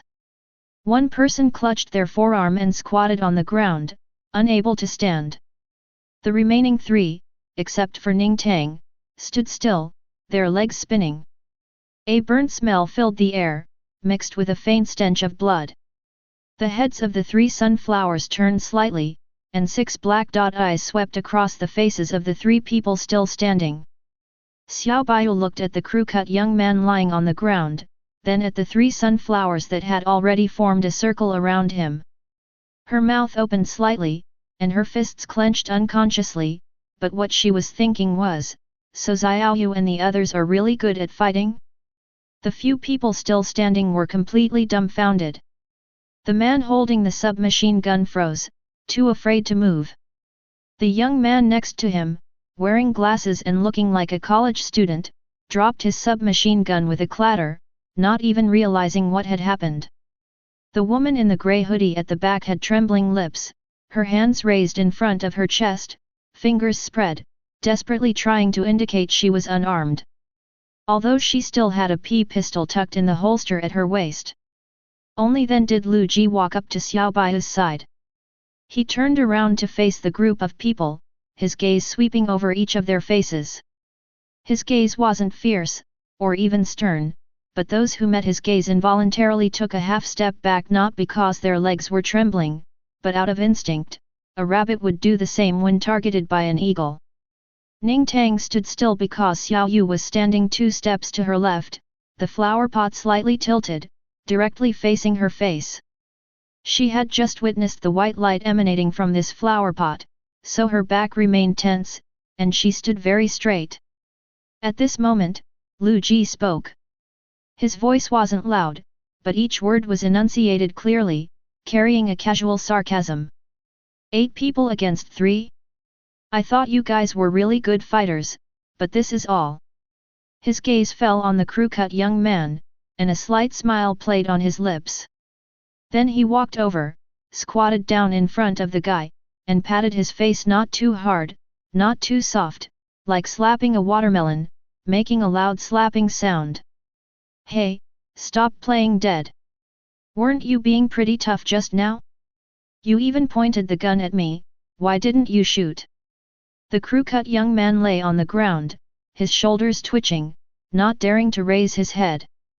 Blood was still seeping from his back, and his entire jacket was soaked, but Liu Ji could tell that the guy was perfectly conscious. Liu Ji patted his face again, this time a little harder. I'm asking you a question. Boss, I was wrong. The voice was muffled on the ground, indistinct and choked with sobs. What's wrong? I shouldn't have pointed a gun at you. Looking at the round head at the back of his head, Liu Ji suddenly felt like laughing. He stood up and gently nudged the crew-cut young man's arm with the tip of his shoe. The man froze, as if electrocuted, and curled up into a ball. Liu Ji was too lazy to look anymore. He stood up again, took 2 steps back, and his gaze fell on Ning Tang again. Ning Tang's expression returned to its usual coldness, but a hint of nervousness lingered in her eyes. She took a deep breath and spoke, her voice lower than ever before, almost choking in her throat. "Boss, I'm sorry, it was our people who were being inconsiderate." She paused, seemingly choosing her words carefully. "We'll leave now." Then she turned around and winked at the two people still standing behind her. The two immediately squatted down, one to drag the crew-cut young man, and the other to drag the fat man. Their movements were hurried and chaotic. "Wait a moment." Liu Ji's voice wasn't loud, but the four people who were still conscious froze at the same time. Ning Tang paused for a moment. She turned around, her cold expression faltering, replaced by a visible tension. Her lips were slightly pursed, a small knot formed between her brows, and even her breathing became more cautious. "Boss." Her voice was a little hoarse. "What do you think?" Liu Ji didn't look at her, his gaze swept over the faces of the two people who had just squatted down. "What? You think you can just run away because you can't win?" Ning Tang's lips tightened even more. She paused for 2 seconds, as if weighing something, then took a deep breath and spoke in as calm a tone as possible. "Boss, could you please let us off this time for Li Jun's sake?" The name Li Jun was like a reassuring pill. After Ning Tang said it, her shoulders visibly relaxed, and even her breathing became much easier. Liu Ji looked into her eyes. "Are you one of Li Jun's men?" "Yes," she said, her voice a little lower than before, but each word was clear. "I'm his girlfriend." Liu Ji nodded without answering. He had a decent impression of Li Jun, he was low-key and humble, and many people in the area had received his help. "Okay, let me ask first." He opened the system panel, turned on the camera function, and took a picture of the group of people in front of him. The camera angle was chosen very well. 4 people lay unconscious on the ground, 3 were squatting, one of them clutching his arm, his face pale, and Ning Tang stood at the very front, his back ramrod straight. The 8 of them were neatly framed in a photograph. Ning Tang watched him take pictures, her lips moved slightly, but she didn't say anything. "Eggplant," Liu Ji said with a smile. But no one dared to laugh with him. He pressed the shutter, and the image was captured. Liu Ji sent the photo to Li Jun, adding a sentence. "Brother Li Jun, these guys just tried to steal my loot, and now they're telling me they're yours. I need to verify this with you." After sending the message, he leaned against a withered tree nearby, hands in his pockets, and waited. The reply came in less than 2 seconds. "Li Jun, brother Liu Ji. It's a misunderstanding. It's all a misunderstanding. This is my girlfriend. Please give my brother some face and let them off this time." I had barely finished reading the first message when the third one popped up. "Li Jun is gifting you 10,000 silver coins." Liu Ji's eyelids twitched as he looked at the string of numbers. Good heavens, is this a ransom? However, this is indeed a large sum of money. An average player might work hard all day to kill monsters and only earn around 1,000. Li Jun's move directly equals 10 days' income for an average player. It's clear this guy is really desperate. His girlfriend got into trouble outside, and the boyfriend is at home paying to settle it. This scenario sounds familiar. He glanced up at Ning Tang in front of him. She stood there, her expression shifting from tense to a subtle tension. She must have guessed the contents of the message. Liu Ji then looked at the 4 unconscious people on the ground. To be honest, he really didn't intend to kill anyone today. He got the loot, defeated the boss, and taught him a lesson. If that crew-cut young man hadn't been a bit dim-witted, he wouldn't have even gotten this beating. Liu Ji closed the chat window, accepted the 10,000 silver coins, and waved to Ning Tang. "Let it go this time." Ning Tang's expression visibly relaxed. She opened her mouth, about to say something. "Wabi Babu." Xiaoyu's voice rang out from beside Ning Tang, startling everyone present. Yi's Haikyu's finger twitched on the trigger, almost firing it accidentally. The woman in the grey hoodie opposite them screamed and nearly fell to the ground. Liu Ji turned his head and looked at Xiaoyu. Xiaoyu's flower head stood tall, its leaves perched on its hips. Its two black eyes were wide open, staring straight at Ningtang and her group, its mouth opening and closing rapidly like a machine gun. Wabi Babu. Wabi. Wabi Babu Babu. The gist of the translation is, Your Majesty, we can't let this go. They tried to steal our things. We must make them leave their valuables behind. Otherwise, none of them are allowed to leave. Liu Ji's lips twitched. How could he not have thought of that? It seems Xiaoyu is truly born to be a bandit. Wah-ah-ah. Little Blue and Little Red reacted at this moment, their voices shrill, and they chimed in, that's right. We can't just let it go like this. The three sunflowers stared wide-eyed at Ningtang and her group, looking just like three bandits trying to rob them. The three of them weren't even as tall as Liu Ji's thigh, but just standing there, they made the group of people opposite them weak in the knees. The woman in the grey hoodie was on the verge of tears. Her lips trembled violently, and her expression betrayed her inner turmoil. Please, please let me go, I want to go home. Chapter 92. Ningtang took a deep breath, trying to make her voice sound as steady as possible. Boss, what are they saying? Liu Ji glanced at Xiaoyu, then at Ningtang. They said, he paused, that you leave your valuables behind, or you won't be allowed to leave. Ningtang's expression froze for a moment. She looked down at her group of companions scattered on the ground. The seven of them couldn't even form a normal expression. She paused for 3 seconds, then gave those people a wink. The person wielding the short cane was the first to react, frantically opening their system inventory and pulling out a few seeds, 2 bamboo tubes, and a pea shooting gun. They then looked up at Ningtang, as if asking, is this enough? Ningtang didn't look at him. She opened her backpack and took out a few things: a pea-shaped submachine gun, a flower pot, and 2 fiery chili peppers. She put the things on the ground and then turned to look at the others. The others realized what was happening. They limped over to Ningtang and started taking things out of their backpacks. Seeds, weapons, food. The items were piled up in a small heap, standing out conspicuously on the grey-white ground. Liu Ji looked down at the pile of things, mostly miscellaneous materials and odds and ends. Not a lot, but not a small amount either. It was clear that these people had turned his belongings upside down. He nodded. Seeing Liu Ji nod, the 3 sunflowers finally dropped their haughty stance and moved aside, clearing a path. Ningtang stared at the path in silence for a second, then bent down and pushed the pile of things towards Liu Ji. She straightened up, turned around, and waved to the group of people. Walk. In short, decisive and efficient. Xiaoyu stood by the roadside, her flower pot slightly tilted, watching them leave. Let's go home first. Liu Ji packed the stolen goods into his backpack, dusted off his hands, and said, we've been fighting for so long, my backpack is full. I need to go back and empty it. We'll come out again this afternoon to continue. Xiao Baiyu looked down at his bulging pockets and nodded in agreement.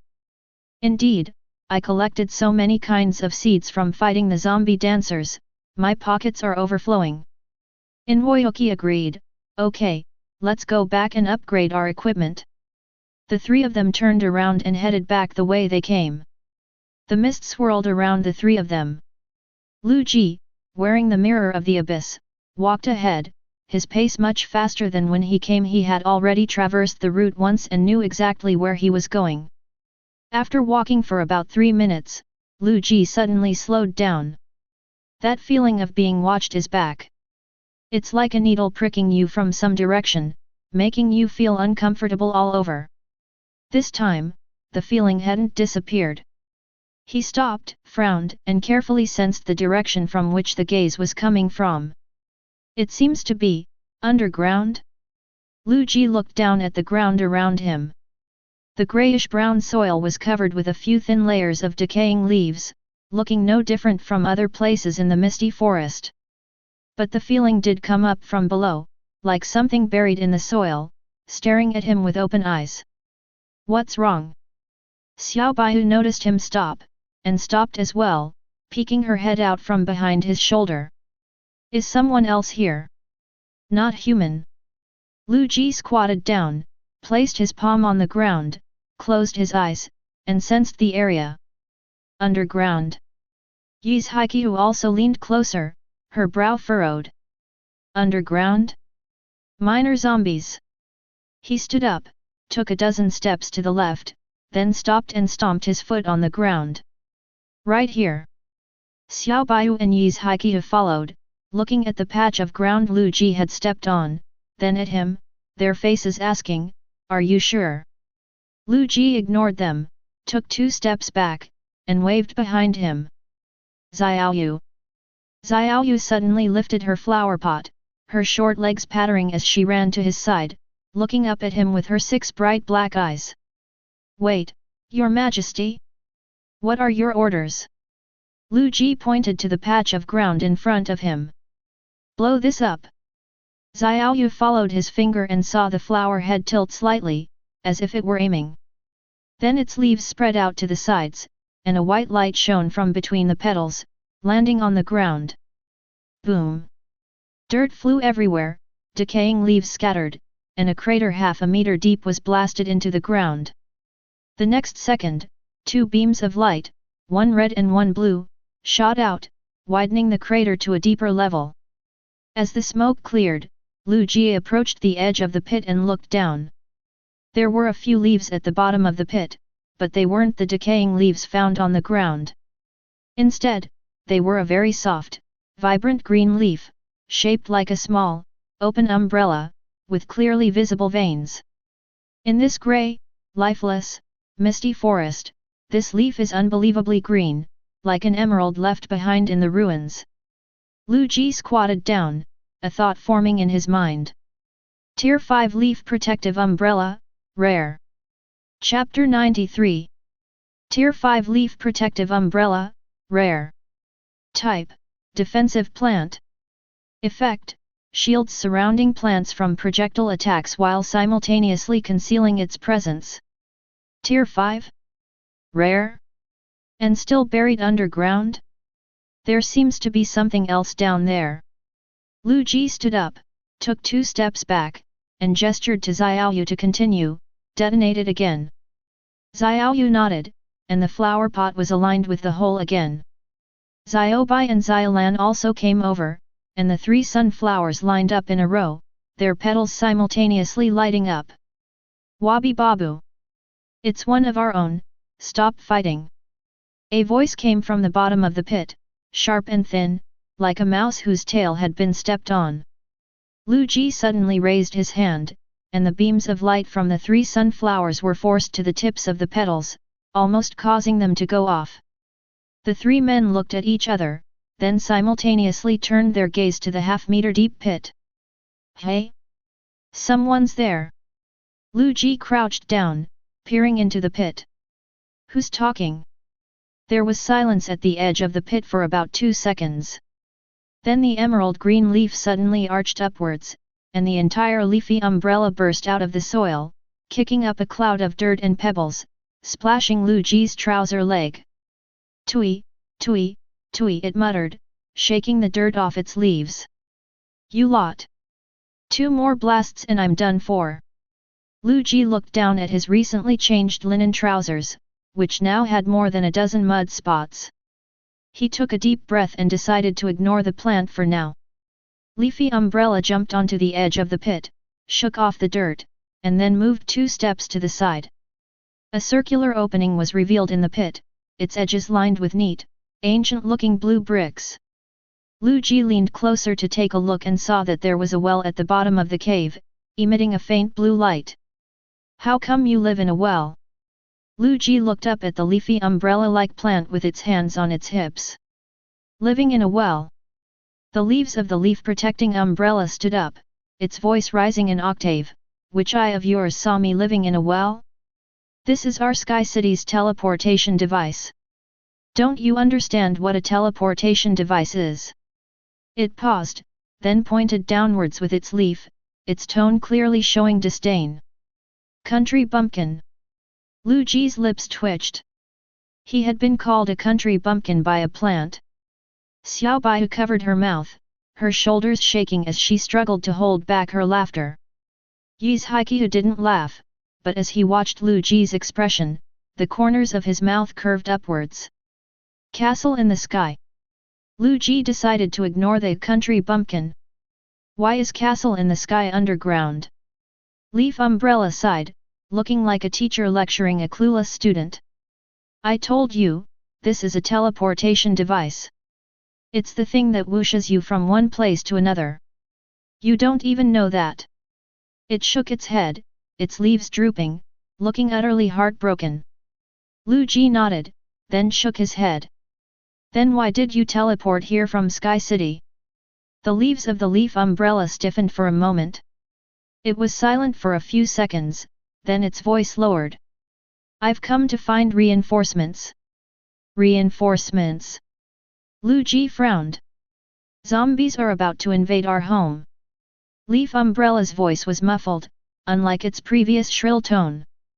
I was supposed to be teleported to the sacred forest, but this broken teleportation array hasn't been used for centuries, and it misdirected, sending me to this god-forsaken place. As it spoke, it looked up at the surrounding grey fog, and its leaves trembled. After listening, Liu Ji remained silent for 2 seconds before speaking. You've come to the right place. The leaves of the small umbrella tree froze. What? This is the sacred forest, Liu Ji said calmly. The leaves of the small umbrella tree slowly opened and then slowly closed, like a fish that had been washed ashore. This is the sacred forest. Its voice trembled, piercingly high enough to shatter eardrums. How is this possible? Isn't the sacred forest, isn't it sunny and filled with birdsong and fragrant flowers? How could it be in such a ghastly state? It looked around at the twisted, grey-green trees, the withered weeds on the ground, and the swirling grey-white mist in the air. The whole plant trembled. The legendary sacred forest, it murmured to itself, is the most beautiful place among the 9 regions. Looking at its worldview crumbling, Liu Ji suddenly felt a pang of sadness. The sacred forest has fallen, he said, lowering his voice, just a few decades ago, and you didn't know. The leaves of the small umbrella drooped completely, like an umbrella that had been folded up. Of course I know the zombies have invaded the sacred forest. Its voice was very soft, almost carried away by the wind, but I always thought the sunflowers were still fighting them. After all, the Sunflower Clan is one of the strongest groups in the 9 regions. Liu Ji squatted down to look it in the eye. Didn't you send anyone to confirm this? The leaves of the small umbrella tree swayed. The sacred forest is on the other side of the frigid mountains. People from other areas have to cross that mountain to get here, its voice muffled. That mountain is zombie territory, who dares go there? News can't get in, and it can't get out. We only know the zombies are attacking the sacred forest, but nobody knows how far they've gone. It paused, its leaves lifting slightly to look in the direction behind Liu Ji there. Xiao Yu stood quietly, its flower head tilted slightly, its 6 black spotted eyes staring at it intently. We always thought, Yeziasen said softly, that the sunflowers were still there. The air was silent for a few seconds. Xiaoyu took 2 steps forward, her flower head drooping slightly before lifting again. She looked at Yeziasen, her dark eyes holding a complex expression. Wabi, it said softly. Yeziasen understood.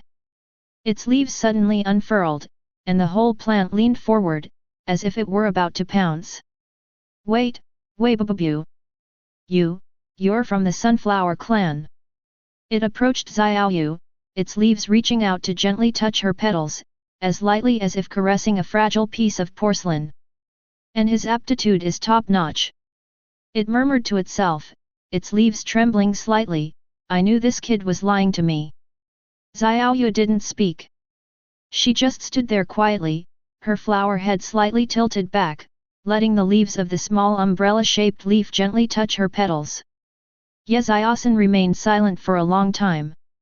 Then it took a step back, its leaves folded up to its sides, and the whole plant stood upright.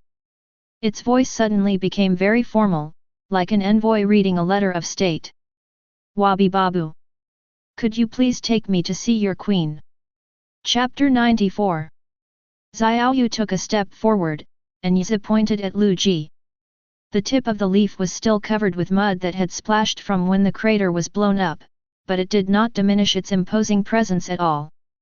Weibabob. This is our queen. The entire plant seemed to have been paused, standing motionless in place. After several seconds, it slowly turned its head and looked at Liu Ji again. Those dark, dotted eyes were filled with surprise and confusion. She looked him up and down several times, seemingly unable to understand how this seemingly ordinary human had become the queen of sunflowers. Liu Ji felt a little uncomfortable under its gaze and scratched the back of his head. Well. He paused, deciding to skip the topic. It's not important. Doesn't your sky city need aid? Yeziasan came to her senses and nodded vigorously. If you can lend us an army of 100,000 sunflowers, we'll definitely be able to hold off those monsters. An army of 100,000. Liu Ji's lips twitched. Where did this army of 100,000 come from? He paused, his tone becoming more serious than before. We certainly can't provide the sunflower army, but other. He turned his head and looked at Xiao Baiyu. Did you bring the cherry bombs? Xiao Baiyu was squatting to the side watching the commotion when he heard this. He paused for a moment, then said oh, and hurriedly rummaged through his pockets for a while. When she looked up again, she was holding a small, bright red thing in her palm. Many cherry bombs. Yeziasan's gaze was instantly drawn to it. Its leaves suddenly unfurled, and the entire plant leaned forward, like a cat that had smelled fish. Its dark eyes were fixed on the red berries in Xiao Baiyu's hand, the reflection of the cherry bomb in its pupils shining brightly. This is. Its voice trembled slightly, carrying a tremor of disbelief, the power of the cherry clan. Liu Ji observed this and understood the situation. Its reaction was clearly the expression one would have upon seeing something good. It wasn't politeness or perfunctoriness, but rather a genuine longing and excitement. It seems that cherry bombs are indeed a rare commodity where they are. That's right, he nodded, his tone certain. Don't let its small size fool you, its power is absolutely undeniable. Yeziasan stared at the cherry bomb for several seconds, its black dotted eyes almost gleaming. Its leaves trembled slightly, as if desperately trying to restrain itself from rushing towards it. Then the light dimmed again. It's a good item indeed, it said, its tone tinged with obvious regret, and the leaf slowly withdrew, but its level is too low. This grade of cherry bomb is fine against low-level zombies, but against high-level ones. It shook its head, the leaf drooping, it won't be able to explode. Xiao Baiyu's smile froze on her face. She looked down at the little red thing in her palm, feeling a bit resentful, but when she opened her mouth, she didn't know what to say. Liu Ji glanced at Yeziasan's expression. Although it said the level is too low, its eyes were still glancing at the cherry bomb, and its leaves unconsciously stretched forward. The struggle of wanting it so badly but having to give it up because of its insufficient rank was written all over its face. A thought suddenly flashed through his mind. What if we give you seeds? He rummaged through his pocket and pulled out a cherry bomb seed, holding it in his palm. The leaves of the small umbrella tree froze again. Plant it and it will grow into a cherry bomb. Liu Ji handed the seed forward. And with the seed, you can cultivate high-level cherry bombs yourself, upgrading them to whatever level you want. He paused, and the corners of his mouth curled up slightly. After all, it's better to teach someone how to fish than to give them a fish. Yeziasan didn't speak. Its leaves were trembling slightly, and its two black eyes were fixed on the seed, the pupils reflecting the familiar red on the seed's outer shell, as if it were looking at a lost treasure that had been found again. You mean? Its voice was dry, as if something was stuck in its throat. Give me the seeds. Here you go. Liu Ji nodded. We also have seeds for cherry bombs and hot chili peppers. The leaves of the small umbrella tree trembled even more violently. It raised its head and looked at Liu Ji again. The emotion in its dark eyes had turned into naked longing. What do you want? Liu Ji smiled. Don't rush. He put the seed away, gestured with his chin towards his territory, and said, this is the only one left. I've kept the rest at home. You can come home with me to get them. The leaves of the small umbrella tree folded up slightly, as if it were in thought. Its gaze lingered on Liu Ji's face for a few seconds, then swept over the 3 sunflowers standing quietly behind him, finally settling on the bright red cherry bomb in Xiao Baihu's hand. Okay, it said. Wait for me. Before the words were even finished, it had already turned around, and a few leaves quickly rustled across the ground, pattering back to the edge of the pit. The teleportation array at the bottom of the pit was still emitting a faint blue light, and the brick walls of the well gleamed with a cold, eerie hue under the light. Yeziasan stood on the edge of the pit for a second, looking down at the circle of blue light, as if making a final confirmation. Then, thump! It jumped in. The blue light flashed brightly for a moment, then dimmed again, returning to its previous soft, deep water-like glow. Xiao Baihu moved closer to Liu Ji and lowered her voice. It won't run away, will it? Liu Ji shook his head.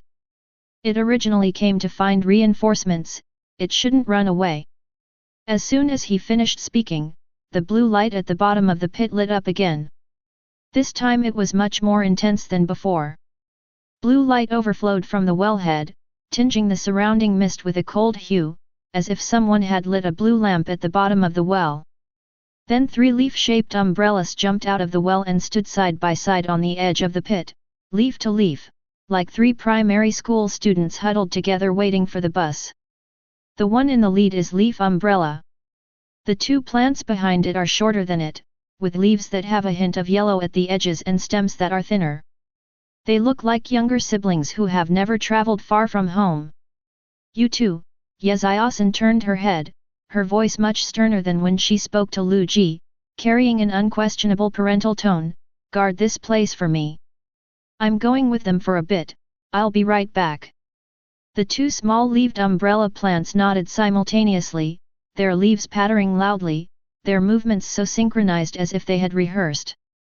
And also, Yeziasan paused, lowering her voice slightly, but Liu Ji's hearing, being at the 5th level and above, was too good to ignore, and he heard her clearly, give me your 2 energy points for today. The 2 small-leaved umbrella plants both paused for a moment. They exchanged a glance, then simultaneously looked at Yeziasan. The black dotted eyes were full of hesitation, as if asking, should we really give it to them?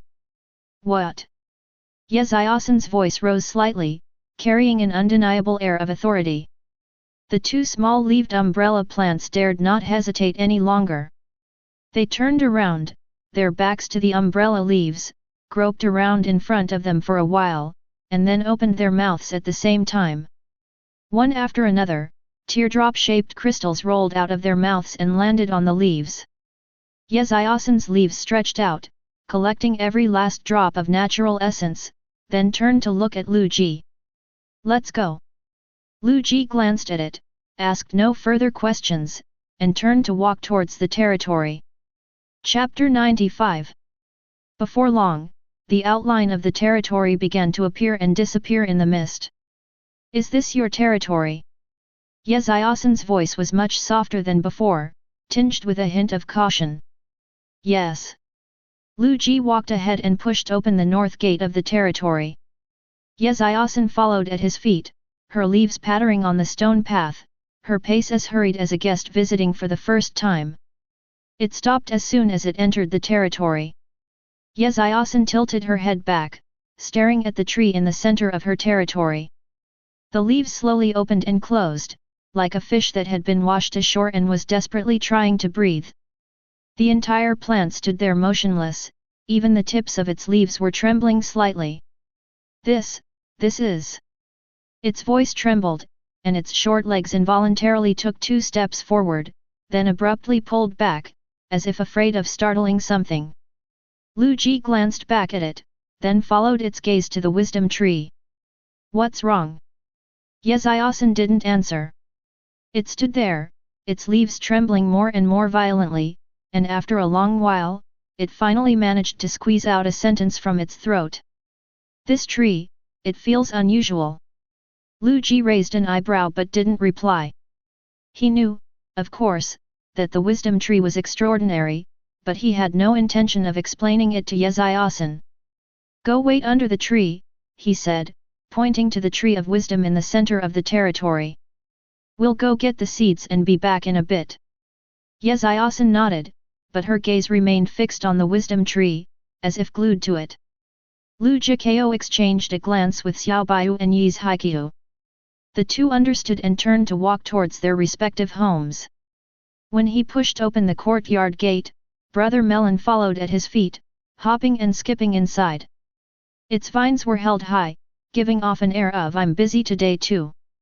Liu Ji squatted down and ruffled its round head. Wait here, don't wander off. Brother Gua tilted his head, his 2 black eyes filled with reluctance, but in the end he obediently squatted in the yard. The vines drooped to the ground, the tail stopped wagging, and the whole plant shrank into a ball, looking pitiful like a little dog left at home to guard the house. Liu Ji didn't have time to coax it, he quickly went upstairs and into the storage room. The seeds were all neatly stored.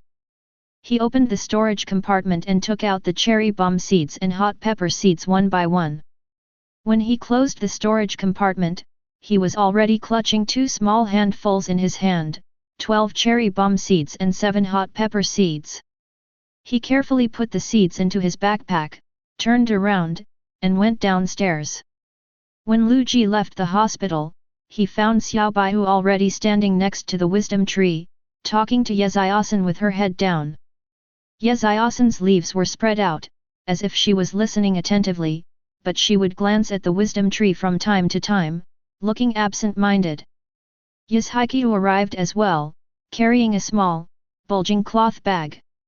The 3 exchanged a glance, and Liu Ji nodded.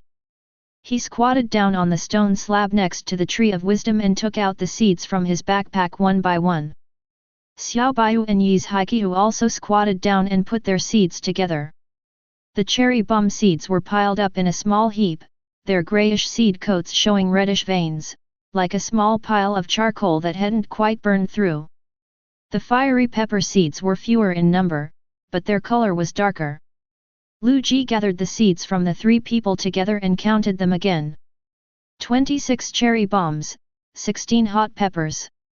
He looked up at Yeziasan, 42 in total. The leaves of the small umbrella tree froze.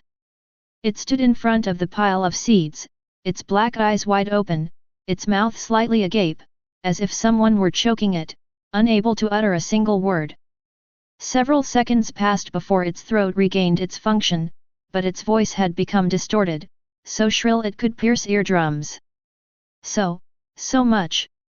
Liu Ji nodded. Yeziasan's leaves drooped down, and her voice lowered, carrying a clear sense of embarrassment, as if her family's secrets had been exposed on the spot. I only brought a little over 100 energy points today. It paused, its leaves twirling in front of it until the edges curled up. I can't buy that many. Energy. Upon hearing this word, Liu Ji's heart skipped a beat. His face remained expressionless, but his mind was racing. It seems that in other regions, energy is the more common unit of exchange. The quality and grade of a natural essence determine the amount of energy it contains, which is why Yeziasan said more than 100 units of energy instead of a certain number of natural essences. He glanced at Yeziasan, deliberately not asking what energy meant, but simply nodded, his tone as calm as if he were an expert. Indeed, you can't exchange that much energy for many. The leaves of the small umbrella drooped even lower, their tips almost touching the ground. It remained silent for a few seconds, as if making some difficult decision, then fumbled around in front of it for a while and pulled out a teardrop-shaped crystal. It was a size larger than the ones Xiaoyu and the others produced, and its color wasn't the pale yellow of Xiaoyu's, but pure white, as white as freshly fallen snow. "This is our clan's energy crystal," Ye Xiaosan said, handing the crystal to Liu Ji with a determined air in her voice. Then it stretched the leaves into its bosom again. This time it pulled out even more. 1, 2, a whole 20 natural essences lined up in 2 rows in front of Liu Ji, their pale yellow light shining faintly in the shadow of the wisdom tree, like 20 little stars forgotten in a corner. 120 energy points in total. Ye Xiaosan's voice was a little tense, her leaf tips taut. "How about 6 cherry bomb seeds in exchange?" Liu Ji did not answer immediately. He picked up a natural essence, weighed it in his palm, and a thought struck him. Tier 5 natural essence, rare. Type, energy. Effect, significantly improves the user's physical condition after consumption. 120 energy. Each 5th tier rare natural essence contains 6 points of energy. Ye Xiaosan wants to use these natural essences to exchange for 6 cherry bomb seeds. Liu Ji quickly did the math in his mind. When Xiaoyu was at level 1, she produced 1 or 2 essences a day, which would only be about 2 points of energy. Moreover, Xiaoyu was of legendary quality, while cherry bombs were rare. It would take at least 10 days to produce an output worth 20 energy. From this perspective, this deal wasn't a loss. But that's not the point. The key point is that this is Liu Ji's first encounter with a trading system from another region.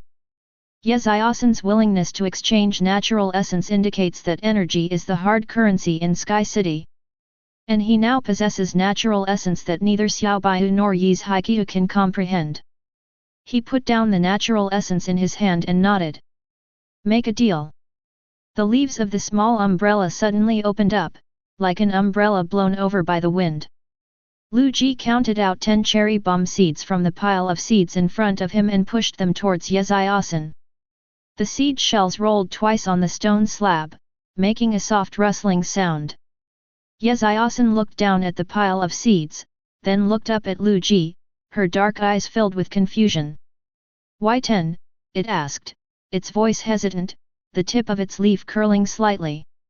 "We agreed on 6. Liu Ji smiled but didn't respond to that. He sat cross-legged on the stone slab, his posture as casual as if he were chatting on his own heated brick bed. "Brother Ye, consider the extra for a gift.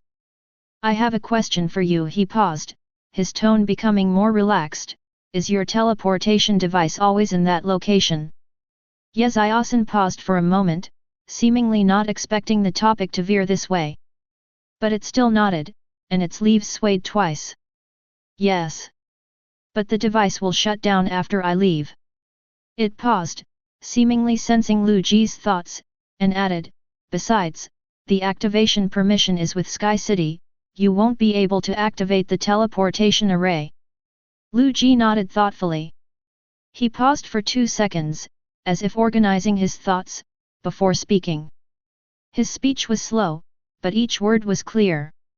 "What if I want to establish a long-term relationship with Sky City?" The leaves of the small umbrella tree froze. Liu Ji continued, his tone unhurried, "You lack seeds, we have them. We lack." He paused, glanced at Ye Xiaosan, and a slight smile played on his lips. "A lot of things.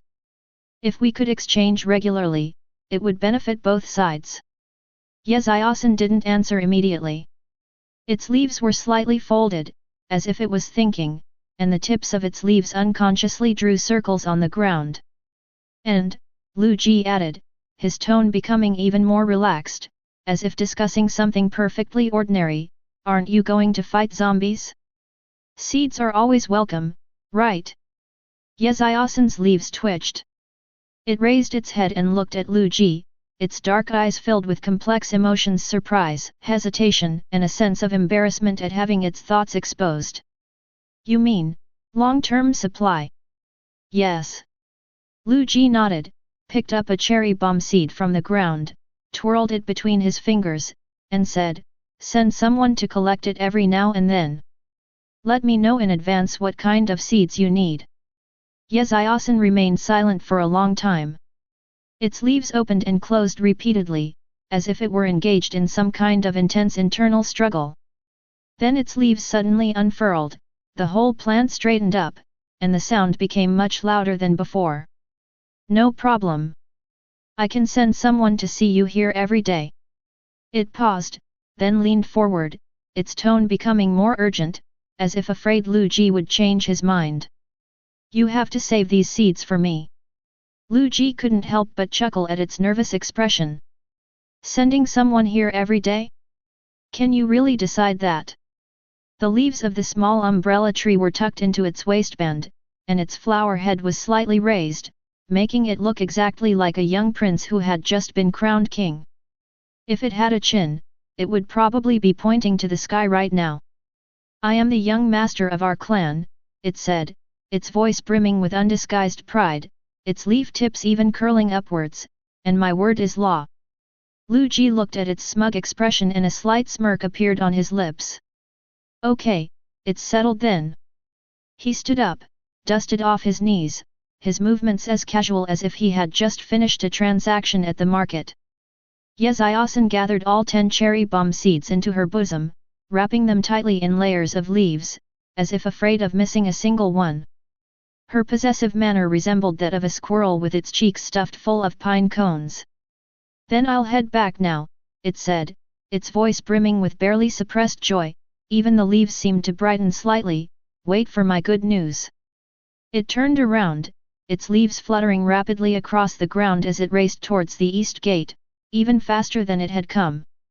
Reaching the gate, it abruptly stopped, glancing back at Liu Ji.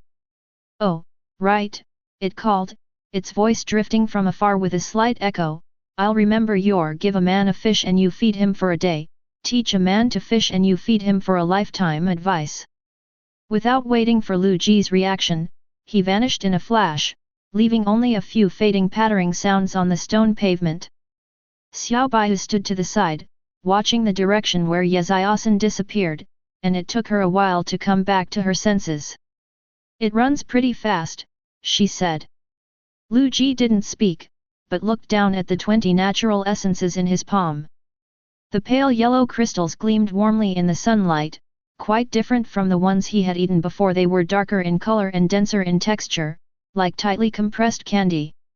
"Liu Ji," Xiao Baihu leaned closer, her head almost touching his hand, her eyes shining like 2 freshly wiped light bulbs. "What on earth is this?" Inwoyuki took 2 steps closer, her gaze falling on the pile of crystals, her brows furrowing slightly. "I didn't understand a word you were talking about, energy or trading." He paused, a hint of helplessness in his voice, but mostly curiosity. "We've never seen these things before." Liu Ji did not answer immediately.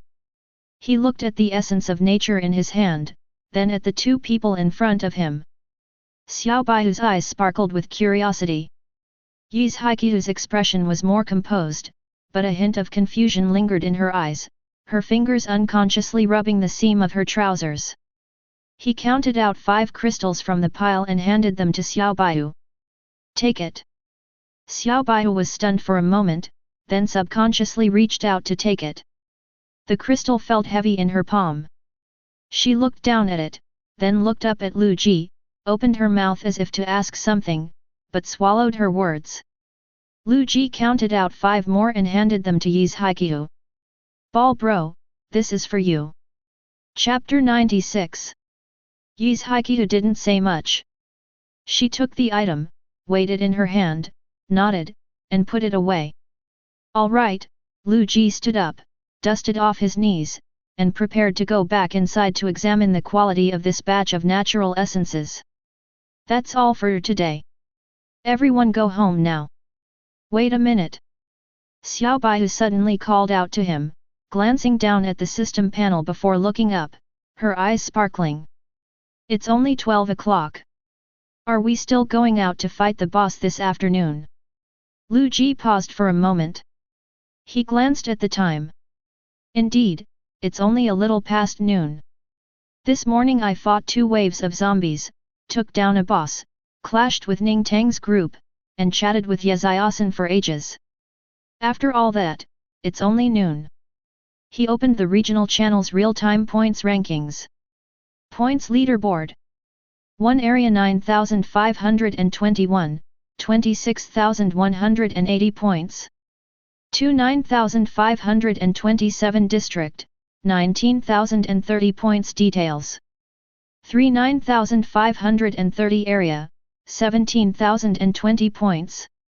26,000 to 19,000. The difference is over 7,000 points, and compared to last night, it hasn't narrowed at all, in fact, it's widened a bit. It seems the people in server 9521 are also grinding like crazy. He then clicked on the details of this district, and a long list of rankings for district 9527 was neatly arranged from top to bottom. 1 Park Supiao, 1,144 points. 2 Li Jun, 729 points. 3 Zhongtianxi, 531 points. 4 Liu Ji, 512 points. 5 Suyueli, 322 points. 14 Xiaobai, 241 points. 21 Izumi, 218 points. Liu Ji stared at his ranking, a twitch at the corner of his mouth. He'd only been grinding for 2 hours and already 4th? He glanced down again, finding Xiaobai in 14th place and Yi's Haiqiu in 21st. With 241 points and 218 points, the combined points of the 3 people in the territory are still less than those of Park Xiaopiao alone. Liu Ji closed the control panel, turned to Xiaobai, and asked, "Didn't you 2 farm points yesterday?" Upon hearing this, Xiaobai's bright eyes instantly dimmed. She lowered her head, drawing circles on the ground with her toes. Swiped. "How much did you spend?" Xiaobai paused for 2 seconds, then his voice became even softer, like a mosquito's hum, "Less than 100. Liu Ji was taken aback. Xiaobai looked up, her face full of grievance. "The zombies in the wild are mostly level 2 or 3 now. My cattail grass takes me more than half a minute to kill one of those buckthead zombies or roadblock zombies, it's like scraping my skin. Yesterday I was running around outside and my legs were almost broken, and I only got less than 100 points." She paused, then added, her tone tinged with unspoken frustration, "It's not even as much as what I did playing games with you guys this morning." Inoki stood to the side without saying a word, but her expression was similar. Liu Ji nodded, and understood after a moment's thought. Cat's tail grass is indeed a legendary treasure, but the power of a treasure is linked to the strength of its wearer. After consuming a few natural essences and reaching the 5th tier, the damage of his holy light judgment jumped from 100 to over 300, tripling in value. Xiaobai wasn't even at the 1st rank, while those 2nd and 3rd rank zombies had 800 or 1000 health points at a time. It was like scraping a scalp. Liu Ji glanced at Xiaobai's face, which was filled with resentment, and then at the points ranking on the screen. He stood there, his fingers unconsciously tapping his thigh. With a gap of 7,000 points, how long would it take to grind just by wandering around in the wild? Moreover, the 3 of them combined don't even have 1,000 points. Even if they kill 2 more bosses this afternoon, they can barely catch up with Park Xiaopiao alone, and the gap with District 9521 is still huge. We need to find a way to quickly accumulate points. He subconsciously turned his head to look at the center of the territory, his gaze sweeping over the Tree of Wisdom, over the well, over a corn cannon. The giant ear of corn, wrapped in emerald green husks, stood quietly in the planting pit next to the Tree of Wisdom, its muzzle pointing upwards, like an older brother squatting in the corner basking in the sun. Liu Ji's eyes slowly brightened. He turned his head to look at Yi's Haiqiu and Xiaobai, a smile playing on his lips. "We're not going this afternoon." Xiaobai was taken aback. "Not going? What about the points?" Liu Ji didn't speak, but pointed to the big green thing next to the wisdom tree. Xiao Baihu followed his finger and looked over, her gaze landing on the untouched corn cannon. Her mouth slowly opened. Her voice trembled slightly, you want to use that? Right. Liu Ji withdrew his hand. Use the cannon to shoot zombies. It has a super long range, you can shoot them from inside your territory. Invoyuki glanced at it as well, her eyebrows twitching slightly, but she remained silent. Xiao Baihu's gaze darted back and forth between Liu Ji and the corn cannon several times, his expression looking somewhat conflicted. But she bit her lip, 2,000 silver coins per shell, plus a corn pitcher seed. Isn't that too expensive? Isn't it a bit wasteful to use that? Liu Ji couldn't help but smile as he looked at her calculating expression. We can't just let it sit here collecting dust, can we? He gestured with his chin towards the corn cannon. This thing is made to be used, it's a waste to leave it unused. Besides. He paused, then his smile deepened. When Li Jun ransomed the people, didn't he just transfer 10,000 silver coins? Xiao Baihu blinked. That 10,000 silver coins, Liu Ji said, emphasizing each word, let's consider it Mr. Li's contribution to the military expenses. Chapter 97. After lunch, Liu Ji stood in front of the processing table, clutching a dozen or so corn kernels in his hand. Xiao Baihu gave 11 seeds, Yi's Haiqiu gave 7 seeds, and he also took out more than a dozen seeds from his own storage compartment that he had accumulated before. He put them all together and his palm was full of a small handful. The grayish-yellow seed coats gleamed faintly under the screen of the processing table. Although they wouldn't need that many seeds, Liu Ji couldn't bear the entire cost of the cannonballs, since all three of them should share the spoils. Xiao Baihu and Yi's Haiqiu would provide the seeds for making the cannonballs, while Liu Ji would pay for the silver coins, which would essentially be split equally among them. Liu Ji opened the crafting panel, found the corn cannonball, put a seed in it, and clicked craft. The beeping sound of the deducted silver coin rang out crisply. The processing table lit up, the light converging from the edge to the center. The corn pitcher seed was lifted by the light, suspended above the table, and began to slowly rotate. The rotation speed increased, and the seed's outer shell began to expand and elongate. The whole process lasted about 10 seconds. When the light faded, a large corn cob, half a meter long and thicker than an adult's forearm, appeared on the processing table. This corn is golden yellow all over, with plump kernels, each one glistening with an oily sheen, as if it had just been picked from the ground and was still warm from the sun.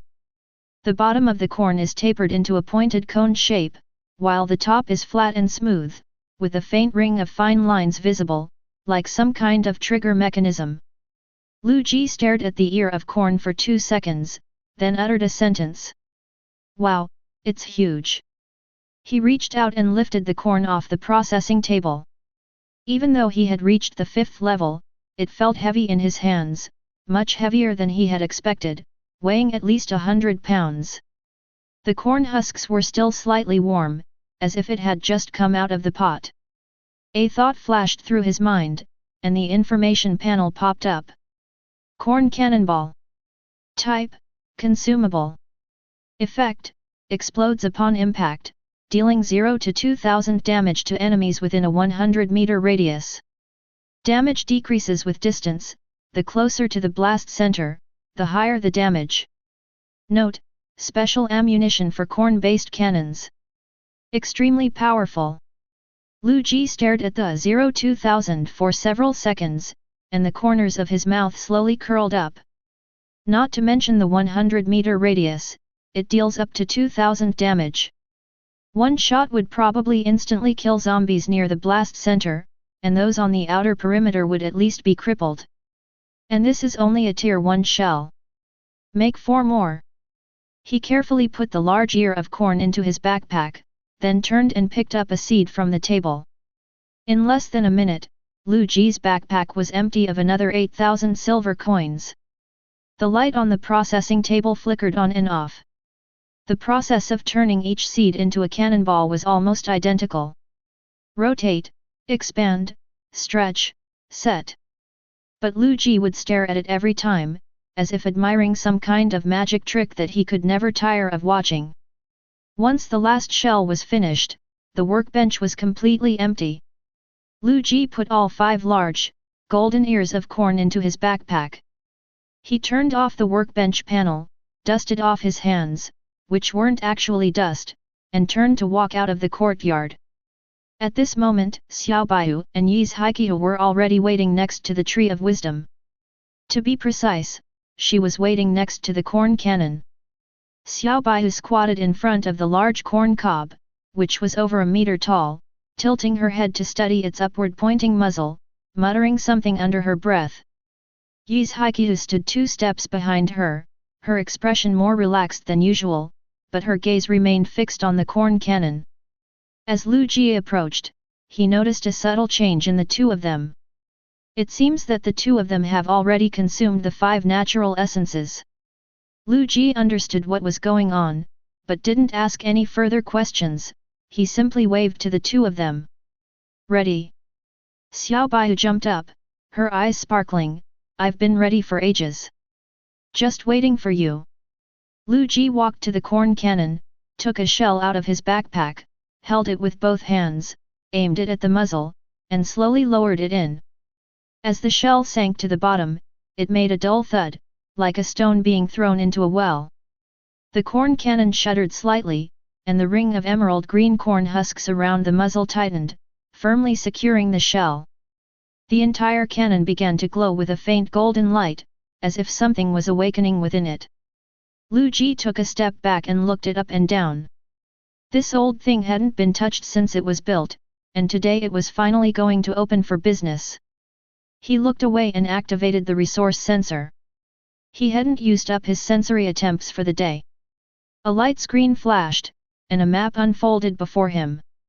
Resource points and danger zones within a kilometer radius were densely marked on it.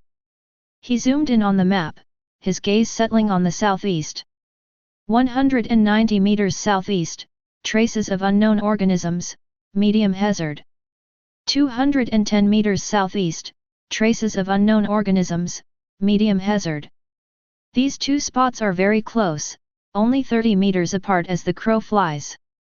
If the two zombie lairs were combined, there would be at least 100 zombies. One shot would wipe out a large area. Liu Ji pointed to the map on the panel and said to Yi's Haiqiu, Brother Chiu, these 2 points are close together, let's attack these 2 places first. You can collect the loot here, go ahead and wait around. Inwoyu walked over, glanced at the mark on the map, and nodded, okay. I'll let you know when we arrive. Liu Ji then turned to look at the 3 sunflowers standing quietly behind him. Xiaoyu, the 3 of you come along too.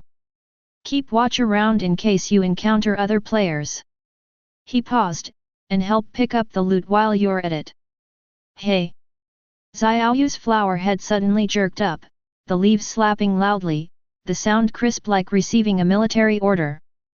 Xiaolan and Xiaohong nodded in agreement, the 3 sunflowers turning towards Yi's Haiqiu in unison, adopting a leave it to us, don't worry attitude. Yi's Haiqiu glanced at them, then turned and walked towards the east gate. Xiao Baiyu stood there, watching their figures disappear outside the east gate, then turned to look at Liu Ji. What about me? What should I do? Once Ball Bro gets back, the next point is yours. Liu Ji sat down on the stone slab next to the wisdom tree, patting the spot beside him. We can't both of you be guarding 2 bomb sites at the same time, can we? What if something happens to both of you? Who am I supposed to save? Xiao Baiyu thought about it and agreed, so she sat down next to him.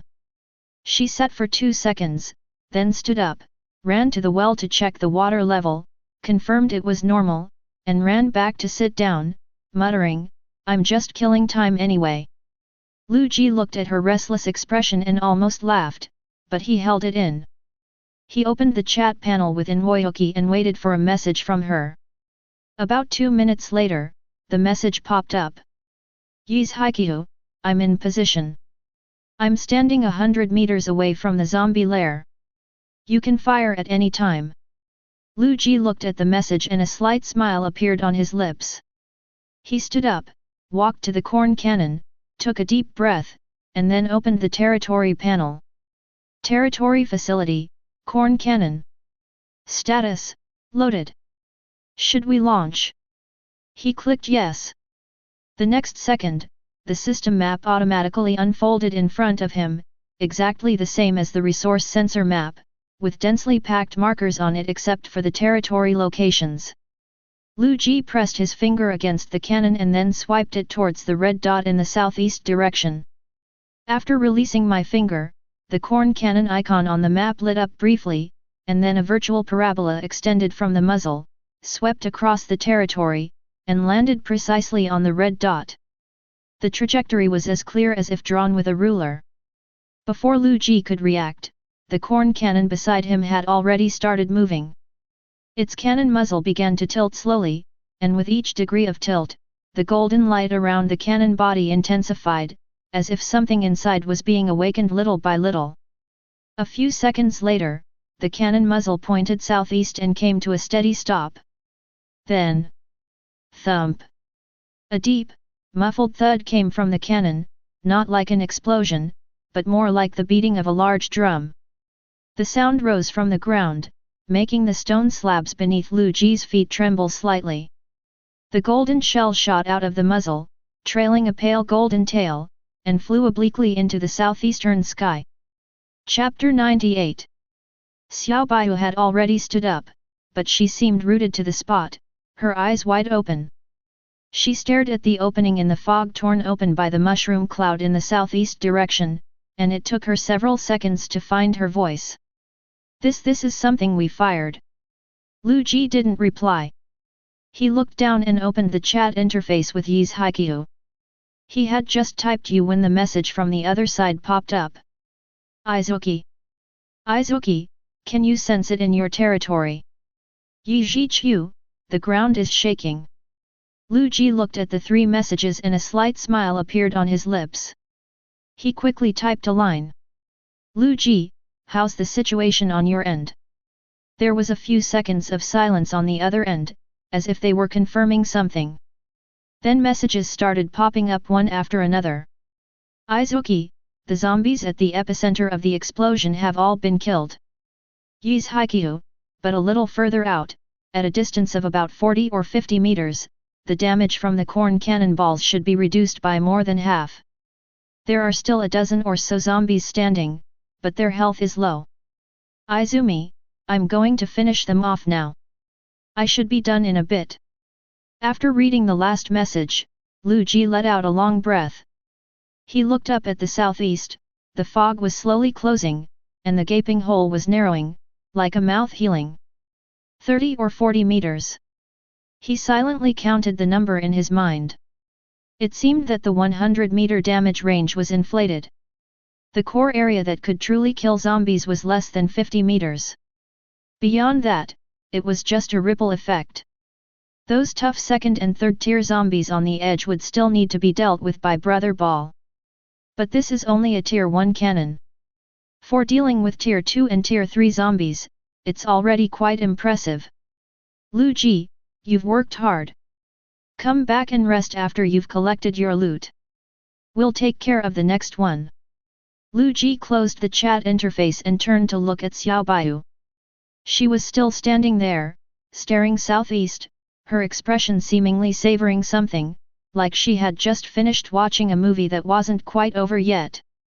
White fish, Liu Ji gestured with his chin towards her, you can play when Brother Chu comes back. Xiao Baiyu said oh, and obediently sat back down on the stone slab, but as soon as her bottom touched the slab, she bounced up again. Should I go and wait there first? No rush, let's wait for Ball Bro to come back. First, open the map and see where to shoot next. Xiao Baiyu said oh again and sat down again. She opened the map and traced lines on it with 2 fingers, her expression as serious as if she were preparing for the college entrance examination. About 10 minutes later, footsteps came from the direction of the east gate. Inokua walked over from a distance, her pace much faster than when she left, as if she had just come back from a stroll. Tsukiko followed at her feet, her flower pot held high, looking smug as if she had returned victorious. After Yi's Haikyuu approached, she sat down next to Liu Ji. Liu Ji moved aside to make room for him. How was the harvest? Yi's Haikyuu opened her system inventory and took out a few seeds, holding them in her hand. That's all, he said, tossing the seeds around. I didn't collect many silver coins, and my points are less than 100. Liu Ji frowned slightly, so little. He roughly estimated that the two zombie lairs together had at least 100 zombies, so how come he didn't even get 100 points? A barely perceptible hint of embarrassment flashed across Inoki's face. He paused for a second, then turned his head slightly and glanced in Xiaoyu's direction. They, Yi's Haikyuu's lips twitched, were basically all picked up by them. Liu Ji slowly turned his head following his gaze, looked at Xiaoyu, and then beckoned to it, take it out. Seeing this, Xiaoyu and the other two shook their leaves and immediately walked towards Liu Ji, standing in front of him. Then they stretched the leaves behind them, rummaged around for a while, and began to pull something out. The leaves of the 3 sunflowers were like a never-ending conveyor belt, pulling out one after another, and the spoils of small balls piled up more and more on the stone slab. When Xiaoyu finally stopped, the spoils balls on the stone slab had piled up into a colorful little mountain. Liu Ji squatted down and reached out to pick up the top purple trophy ball. Pumpkin seed, epic, ×1. Points ×3. He stared at the seed, his eyelid twitching.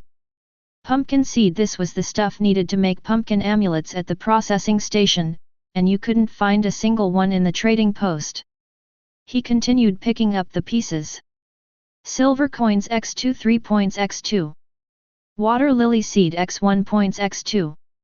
As the number of loot balls on the ground dwindled, Liu Ji discovered, with the last one hidden underneath, a purple loot ball. He gathered the other small balls aside and reached out to pick up the purple one. The purple light dissipated, and Liu Ji paused slightly as he looked at the yellow blueprint that had appeared in his hand. The blueprints have been leaked. A thought flashed through his mind, and the information panel popped up. Pineapple House Blueprint, Epic. Type, Drawing. Effect 1, after use, the current wooden house will be transformed into a pineapple house, and 5 pineapple seedlings will automatically grow around the pineapple house. They can be harvested once every 24 hours. Effect 2, when the pineapple house receives close-range damage, it reflects 20% of the damage back to the source of the attack.